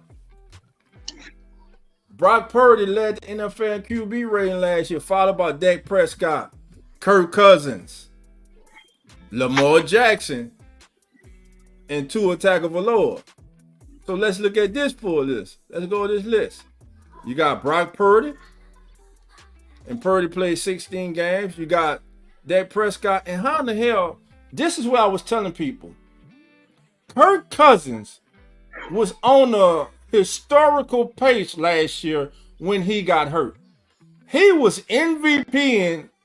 That was an MVP season that Kirk Cousins was having last year before he got hurt.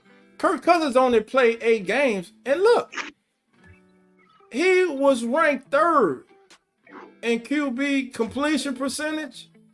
Then let's see what he was in yards. This before he got hurt. Pretty sure he down there now. What was he in yards? Kirk Cousins. They got Drew Trubisky on here, man. Stop it. Tannehill. Ryan Tannehill, by the way, still the free agent out there. Zach Wilson, Joe Burrow got hurt. Kirk Cousins passed for when he got hurt, he had passed for 2,331 yards in 8 games. So his completion percentage, Kirk Cousins was slinging that thing last year. But back to our thing with Brock Purdy. Look at where he's stacking up in these areas. Brock Purdy is a good football player.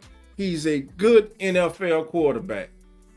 Plain and simple, but some people just don't want to give this kid his due. But I think I'm gonna give it to him. Go ahead. I think it's really here playing. Hope it's not too bad. Wait for it to go by a little bit. Yeah, you good. It's go by. Reason with him, I think when you look at it, you gotta you can't only look at his stats because I'm looking at I use his stats, but I'm looking at the eye test when I watch this kid play. Oh yeah, when you watch him, like listen, we just said the offensive line was horrible.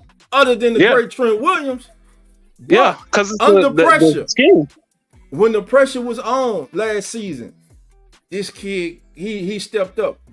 Everyone thought it was over for the 49ers when the Ravens went in and spanked them on Monday Night Football late in the season last year. You had everybody jumping down on Brock Purdy. Why? Because for weeks and weeks and weeks and weeks, he was top in the NFL. He was one of the top quarterbacks in the NFL. And everybody was waiting. They was waiting for that one game where they could say, see, I told you so. See, I told you so. And that Raven game gave them the reason. But what about when he rebounded from that? Then went into the playoffs and had to put together a game-winning drive, a come from behind win. When he had to do that game-defining drive, he straight up Joe Montana did, man. He straight up Tom Brady did. He straight up Patrick Mahomes did in the playoffs. Yes, they came up short in the Super Bowl, but it wasn't just because of him. It wasn't just because of him. Oh yeah, it wasn't. It will. Well, I think when you lose, it's never just because of one player. Right. Most of the time, well, besides like one place, but I think it's because really, if you just look at it, he hasn't done anything that no other 49ers QB within the past 8 years hasn't done. He hasn't moved the goalposts really for them. Right. Like Jimmy Garoppolo was doing everything Brock Purdy was doing. Has Brock Purdy done some things better than Jimmy Garoppolo? Yeah. And I'll say vice versa. Jimmy Garoppolo did some things better than Purdy.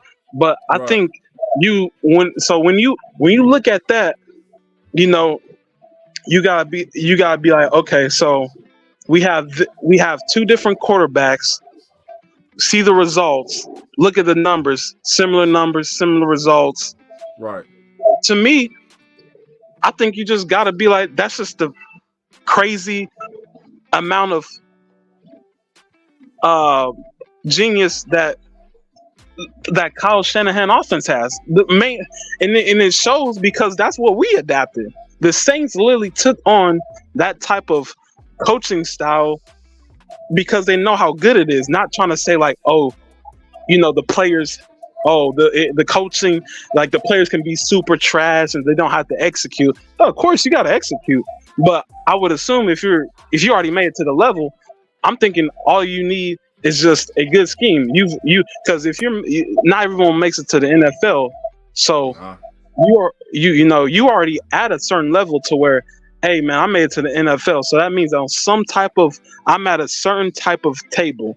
So whenever you take that and then give someone one of the best, if not the best, offensive scheme, you got to be like, well, hey man, that's what a great coach does. Like for instance, like Dennis Allen, our defense in general seems to just be pretty dang good, no matter.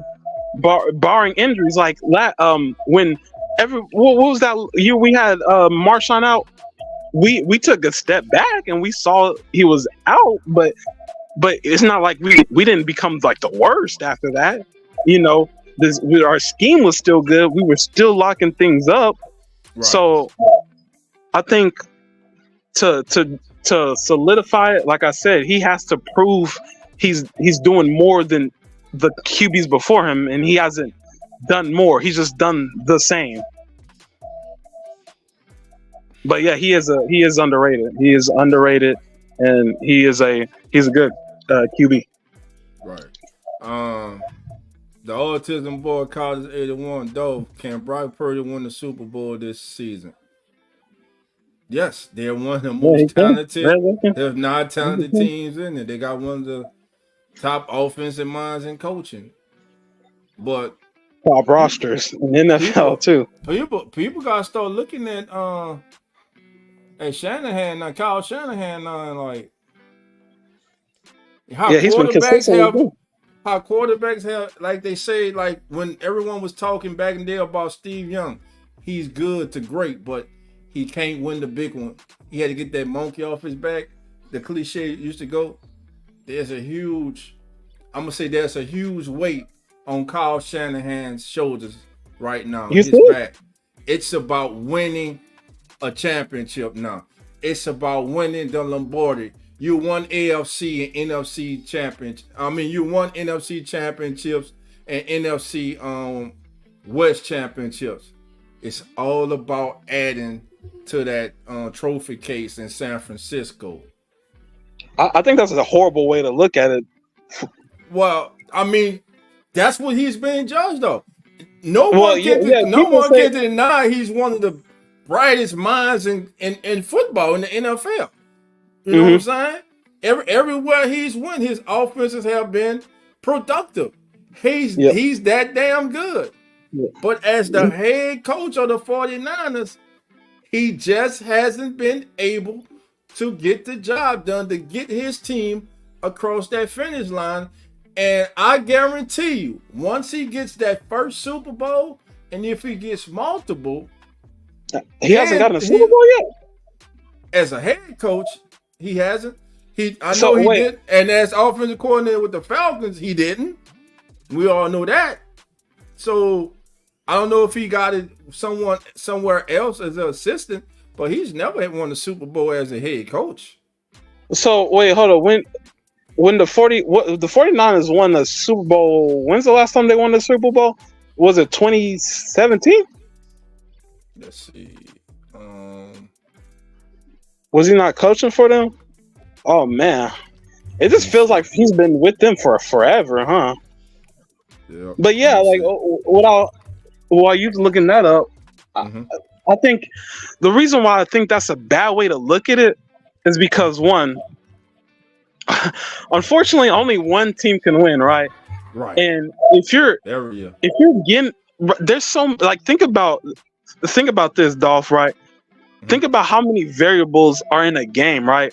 Like you just think about how much time is in the game, how much variables are in the game, and to consistently get your team, no matter what the roster is, to consistently, you remember he went from Jimmy. What was it? It was like before Jimmy. It was, who was it? Alex Smith? I forgot. It was like he went from different quarterback to quarterback to quarterback and had continuously the same results. Yeah, it hasn't led up to the big one, but if I keep kicking the door, right, and it keeps boom, boom, boom, I'm just kicking it down. Eventually, you're gonna get it. All it takes is for, like we saw the Hufanga. He ended up having a career-ending injury, and he was one of their top 3 defenders, and they took a dive in defense, and we saw it at the Super Bowl. So I don't, people will say excuses, but it's just like, things happen, and he's losing to arguably going to be the best quarterback in football in the future. So it's like, right. I don't know. To answer that, the 49ers as an organization have appeared in 7 Super Bowls. They have 5 titles, and the 2 losses were to the Ravens and to the Kansas City Chiefs. So no, Kyle Shanahan has not been the head coach. In their wins, in 81, they beat the Bengals 26-21. Montana to John Taylor late in that game to win that one. 84, they blasted the Dolphins 38-16. Dan Marino's rookie season, the only time he will make the Super Bowl. 88, they beat the Bengals again 20-16. 89, they ran all over and through the Broncos. That game was in New Orleans also, 55-10. And 94, they defeated the Chargers 49-26. So yeah, Shanahan has not won a Super Bowl as the head coach of the San Francisco 49ers. So that's where we are with that one, family. All right, so yeah, so I hope that answers your question on autism, Cottage 81. But yeah, I think that they are capable. They do have the pieces. Exactly what's stopping them? Listen, you're running up against You ran up against Patrick Mahomes. You ran up against that Ravens. They had that defense. You know, but something's got to give, man. Again, he's a good coach. He's one of the better coaches in the National Football League that's going today. So you can never take that from him.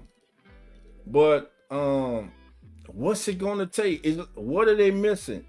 Is it a better total offensive line where you're giving them less pressure on Brock Purdy, or is it?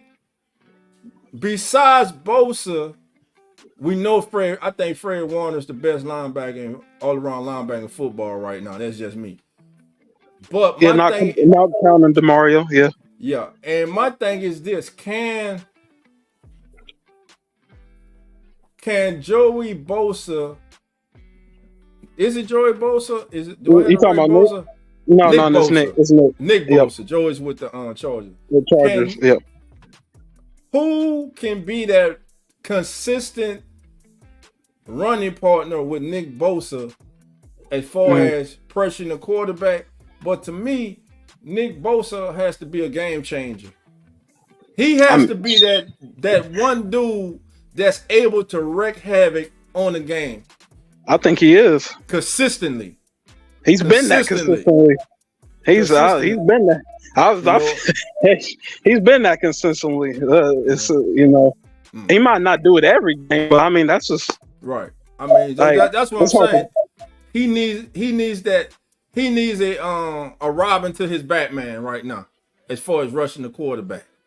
Yeah, they did have that with John Hargrave. You remember him? Yeah, he was the interior detail. Yeah, right. They let that go. So that is a screw up part on that is a screw up part on and then I think they also let somebody else go next to him too. Right. So it is. It's very I to be honest, I don't even want to blame Shanahan. Like I know you're the head coach, you gotta figure. People always do that cliche, you gotta figure it. No, it doesn't matter. Blah blah blah blah blah. But at the same time, I mean, look at Andy Reid. Andy Reid ended up when Andy Reid was getting them to the playoffs and they were getting stuck. Boom, Patrick Mahomes came along. Mm-hmm. Patrick Mahomes is such a great player with a great offensive scheme and a great foundation. He boosted them up to Super Bowl winners. So,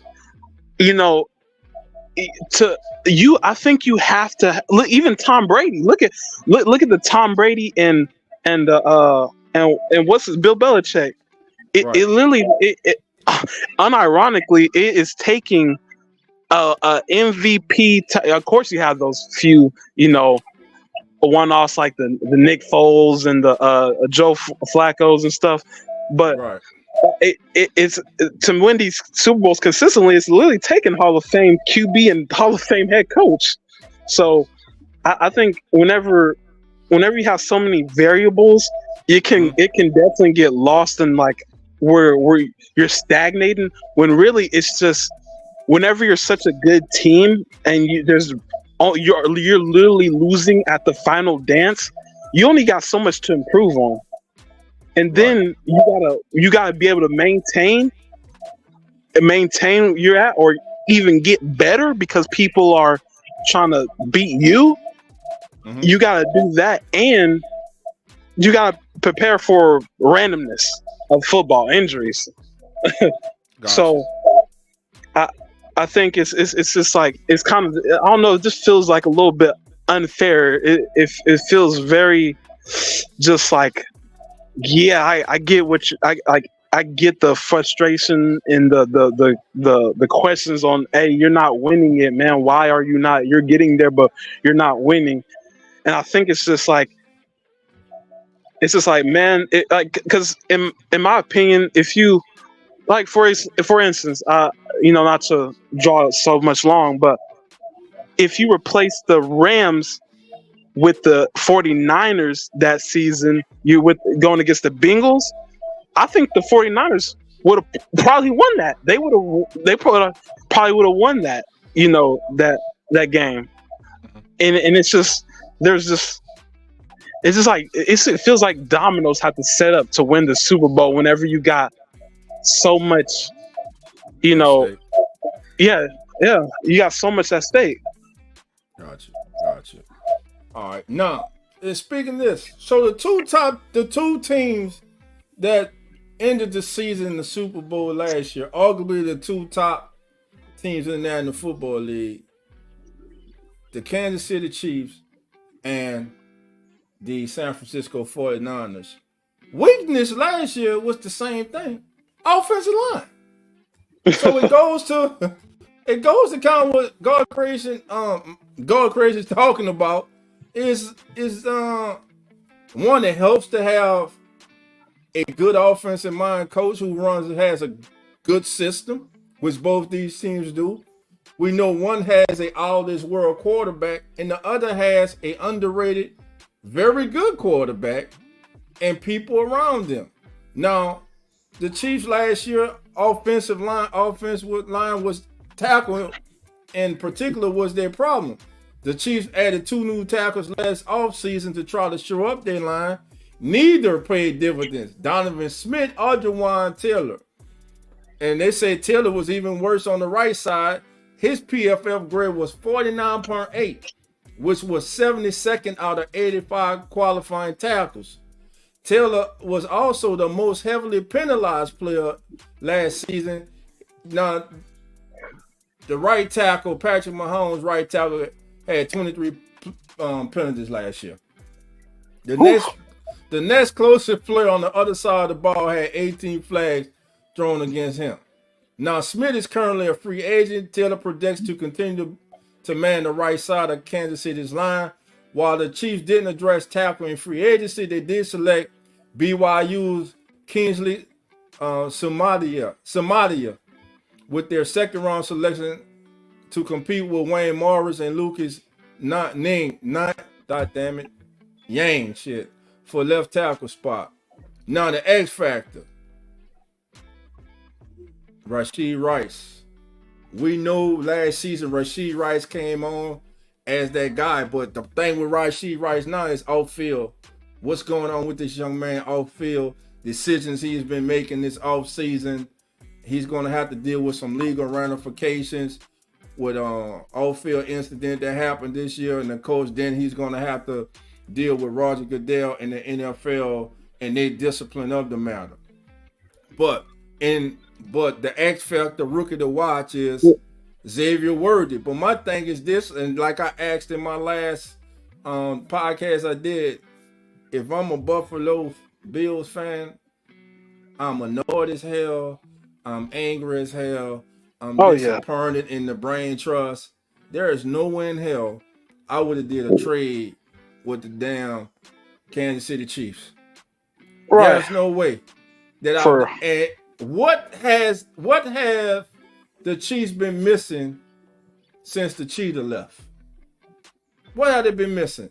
That speed. To take the top off the defense, and now there you have it. Xavier Worthy. All he did was run the fastest 40 in the recorded history of the NFL Combine. That's it. Boy got off. He can fly. Yeah, he can fly. So the Chiefs are number 2. That goes without saying. The power rank. We're gonna just go through the top 10. Go ahead. That's I just wanted to comment on the their X. I like how they said the X factor for the season is Rashee Rice, but they're like he's got legal issues. It's kind of, it seems like kind of counterintuitive, because I feel like their X factor is just like, when we just say Patrick Mahomes is their X factor.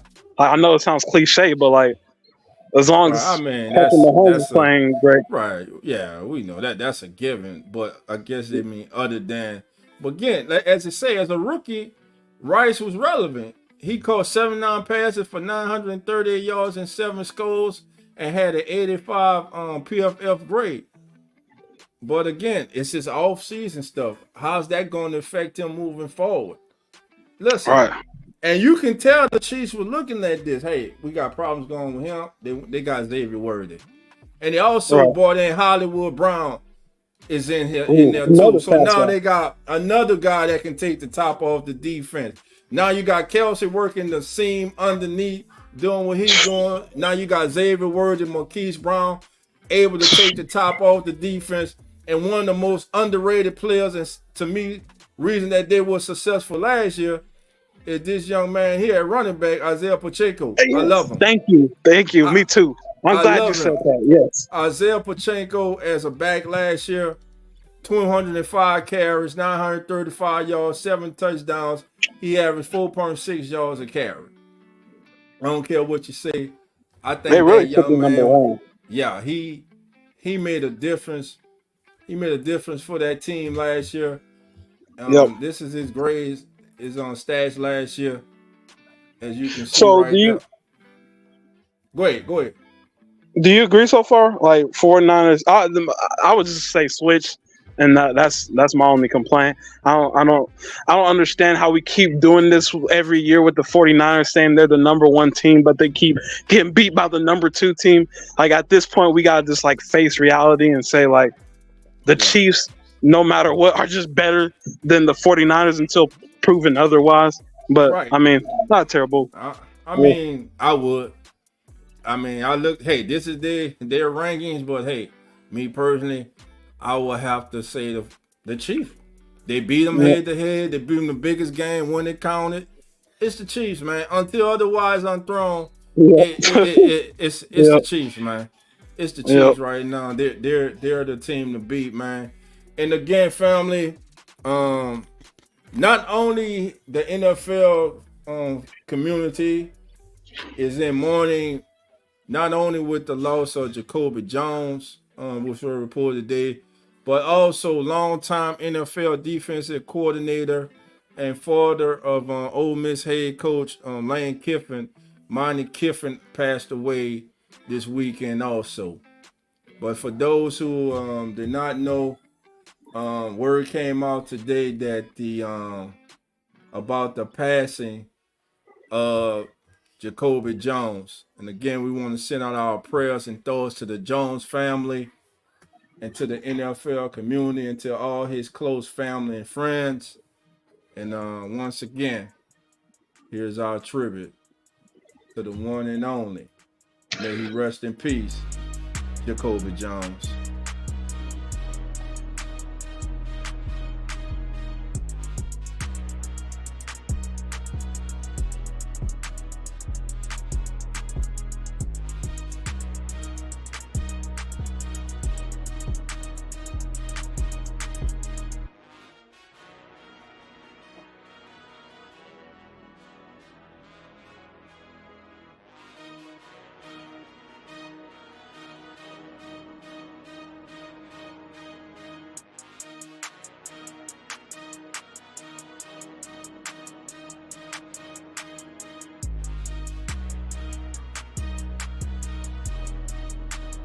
All right, family. So Jacoby Jones, once again, rest in peace to Jacoby Jones. Listen, fam, I know when I started the show, I said I wasn't gonna keep it long, man. We going on 3 hours on here.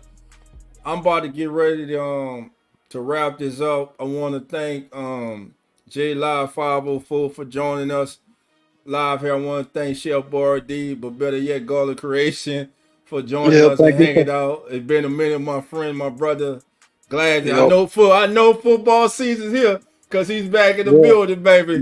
So I want to thank you for that, man. I want to thank each and every single person in the chat for coming on through today. Autism Boy College 81, thank you for being here. Anna Marie, Elizabeth Rose Belowski, our own personal comment sports networks law firm, thank you for being here. Also, who else was in the building today? My guy Samuel. Samuel was in the building today. Samuel, thank you for being here. And like Samuel said, family, like, subscribe, set that notification bell, and come on in. Join the family. Also in the building today, we was deep. We had everybody coming through today. Who else came through? A few more people came through. He's always here. He's everywhere. My brother, one of my biggest followers, supporters. He's everywhere, and he's who that through and through, baby. I'm talking about the one and only OG, but we call him Uncle Jerry. Uncle Jerry, thank you for being here, my brother, as always. Okay, also came through today, my guy, Rose City. City, what's up with you, baby? Rose City, thank you for being here, my brother. Appreciate you. Also, this is what we do, man. We appreciate each and every single one of you. Who else came through here? Got Samuel.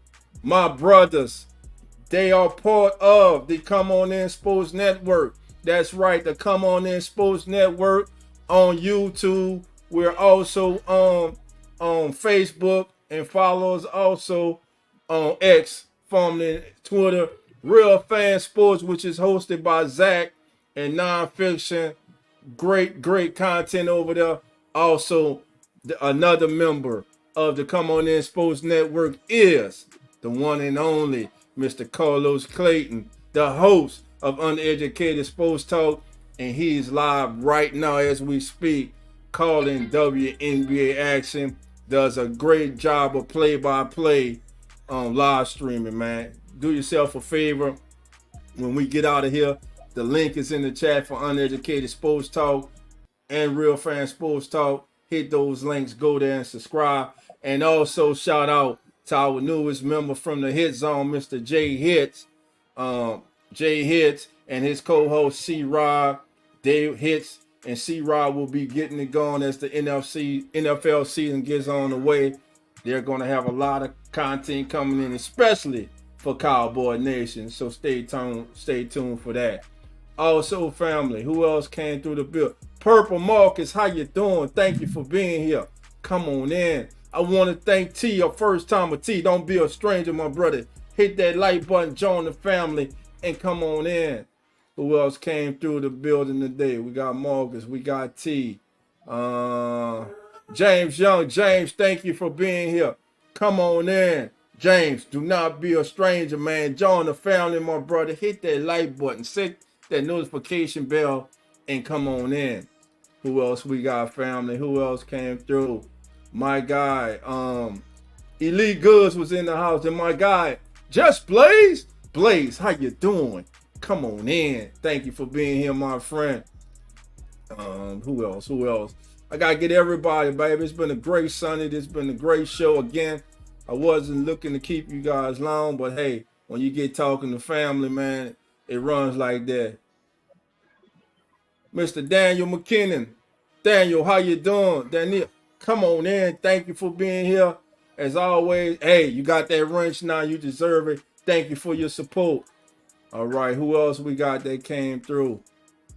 I believe that's it for today. If I missed anyone, I apologize. Also, found I want to remind you guys. Oh, Dixon Way. Dixon Way, how you doing? Come on in. Thank you for being here. Hit that like button, subscribe, set that notification bell, join the family. And listen, I need everybody, get the news out about the Come On In Sports Network, Come On In NFL. And we're also hosts of the most hottest and best pre-game show on social media as the NFL turns. Join Zach and Nonfiction of Real Fan Sports, Carlos Clayton of Uneducated Sports Talk, and his co-host PJ, also C-Rob and Jay Hits of the Hit Zone, and the co-host of the co-host of the Keeping It Real Who That Sports podcast, the legendary Coach Rock, and yours truly, Dolph Jackson. Misdemeanor Crimes, how you doing? Thank you for being here, my sister. Come on in. My brother, Kitten 96 was in the building. Thank you for being here. Come on in. All right, who else was here? Yes, sir. Go ahead. Before you leave, man, I need a de facto ranking. Like, what's our win and loss ratio? Like, what she got? Like, what is your gut? What is your heart? What does your brain tell you? Barring any injuries, what do you see us? I got to see it on the field, bro. I got to see it. I gotta see this training camp. I gotta see this preseason, bro. And I got to go from there. I gotta see that final 53. And I got to go from there. I can't, like I said, I think with the offensive line, bro, I think the offensive line is good for 2 or possibly 3 more wins. But again, all that comes on how they develop and come together in training camp and also in preseason, man, and barring injury. Man. You know what I'm saying? But yeah, that's I'm not gonna give a prediction, bro, until we get ready to go into the season, bro, and I see what they got. But 504 Coach, thank you for being here. Come on in. Zay Day, how you doing? Come on in. Thank you for being here. That's you. I figured that was you. I was looking, I was like, all right. Elite Goods, how you doing? Come on in, Elite Goods. Who else? There was someone else. I think I got everybody. Again, thank everybody for being here. And also, family, I want to remind you guys that Friday, this coming Friday, that we will be live with a stream this coming Friday, as our special guest will be from the let me get it. Matter of fact, let me find it. Godfrey, you got any closing words, man, before we get out of here, my brother? Oh yeah, I do. Guys, I want y'all to know, y'all hear it here first. We 11 plus wins. I want to say 12. I really do. But you know what I'm saying? I'm gonna say 11 because offense of line is uncertain. You know, if we're ranked 25 and up, we can get to 12. But if we're one of the 5th worst offensive lines, definitely can lose some games. But I want to give people the confidence and the confidence in the team that we've been having a consistent defense. We know our defense, and I feel like with someone who's knowing how to run an offense, that's not that guy we had last year. His name will not be mentioned. Yeah, I think people should. You can be excited to look forward to a Saints game. I don't think you're gonna see a whole lot of inconsistencies. You know, we did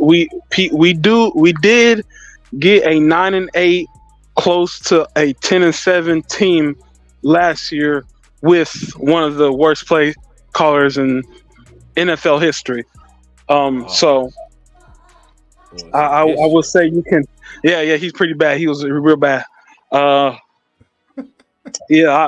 it was.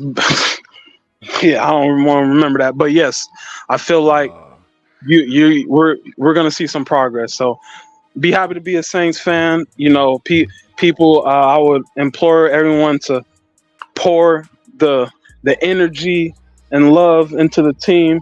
You know, because at the end of the day, no matter who's on the team, we do want the team to succeed.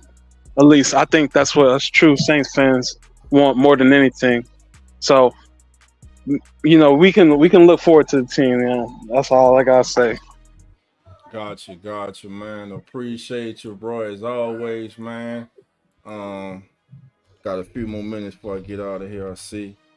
Let me see. Got a new comment coming in. Who we got?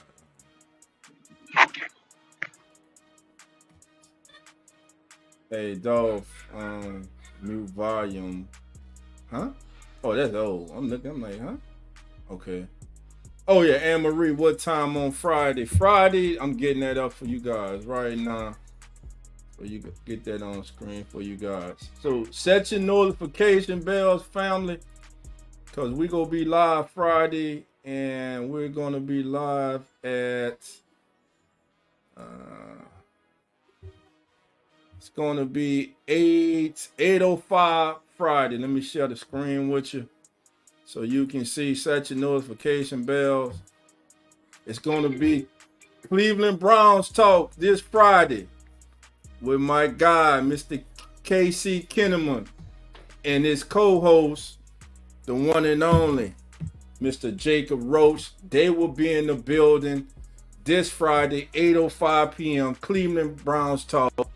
Dog Pound already, they showing strong on X, so the Dog Pound will be in there. So I'm inviting all AFC North fan bases to come on in, be in the building. Let's have a great time, a great conversation this coming Friday night, as the Balkan Browns podcast crew will be in the house, man. My guy, Casey Kinnaman, he's family, man. He's family. That's my bro. He will be in the building, man, with his co-host. Definitely looking forward to that. And again, hit that like button if it's your first time. Subscribe. Come on in. Take a seat. Sit back. Relax. Put your feet up. Let's talk some NFL football, family. I want everyone, everywhere. I want you to enjoy your day. Enjoy your Sunday, family. It's been a great show. And again, as we get out of here, man, want to send our thoughts and prayers once again to Jacoby Jones and his family. May he rest in peace. And with that being said, man, we go get on out of here. We go play that video, then we out of here. Until next time, family, take care. And remember, the doors are already open. So all you got to do is come on in. All right, family, we out.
Welcome all sports fans.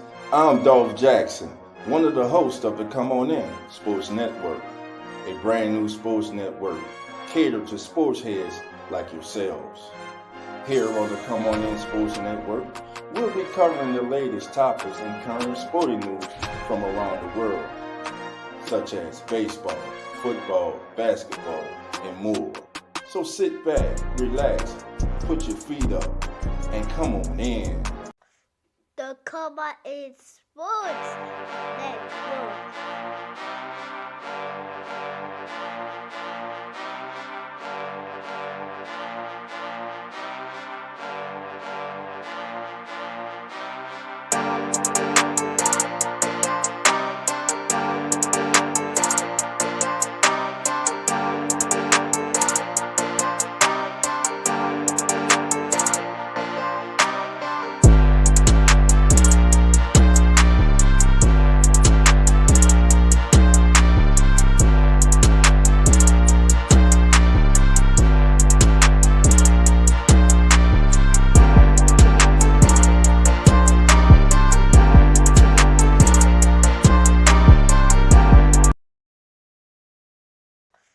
The Come On In Sports Network.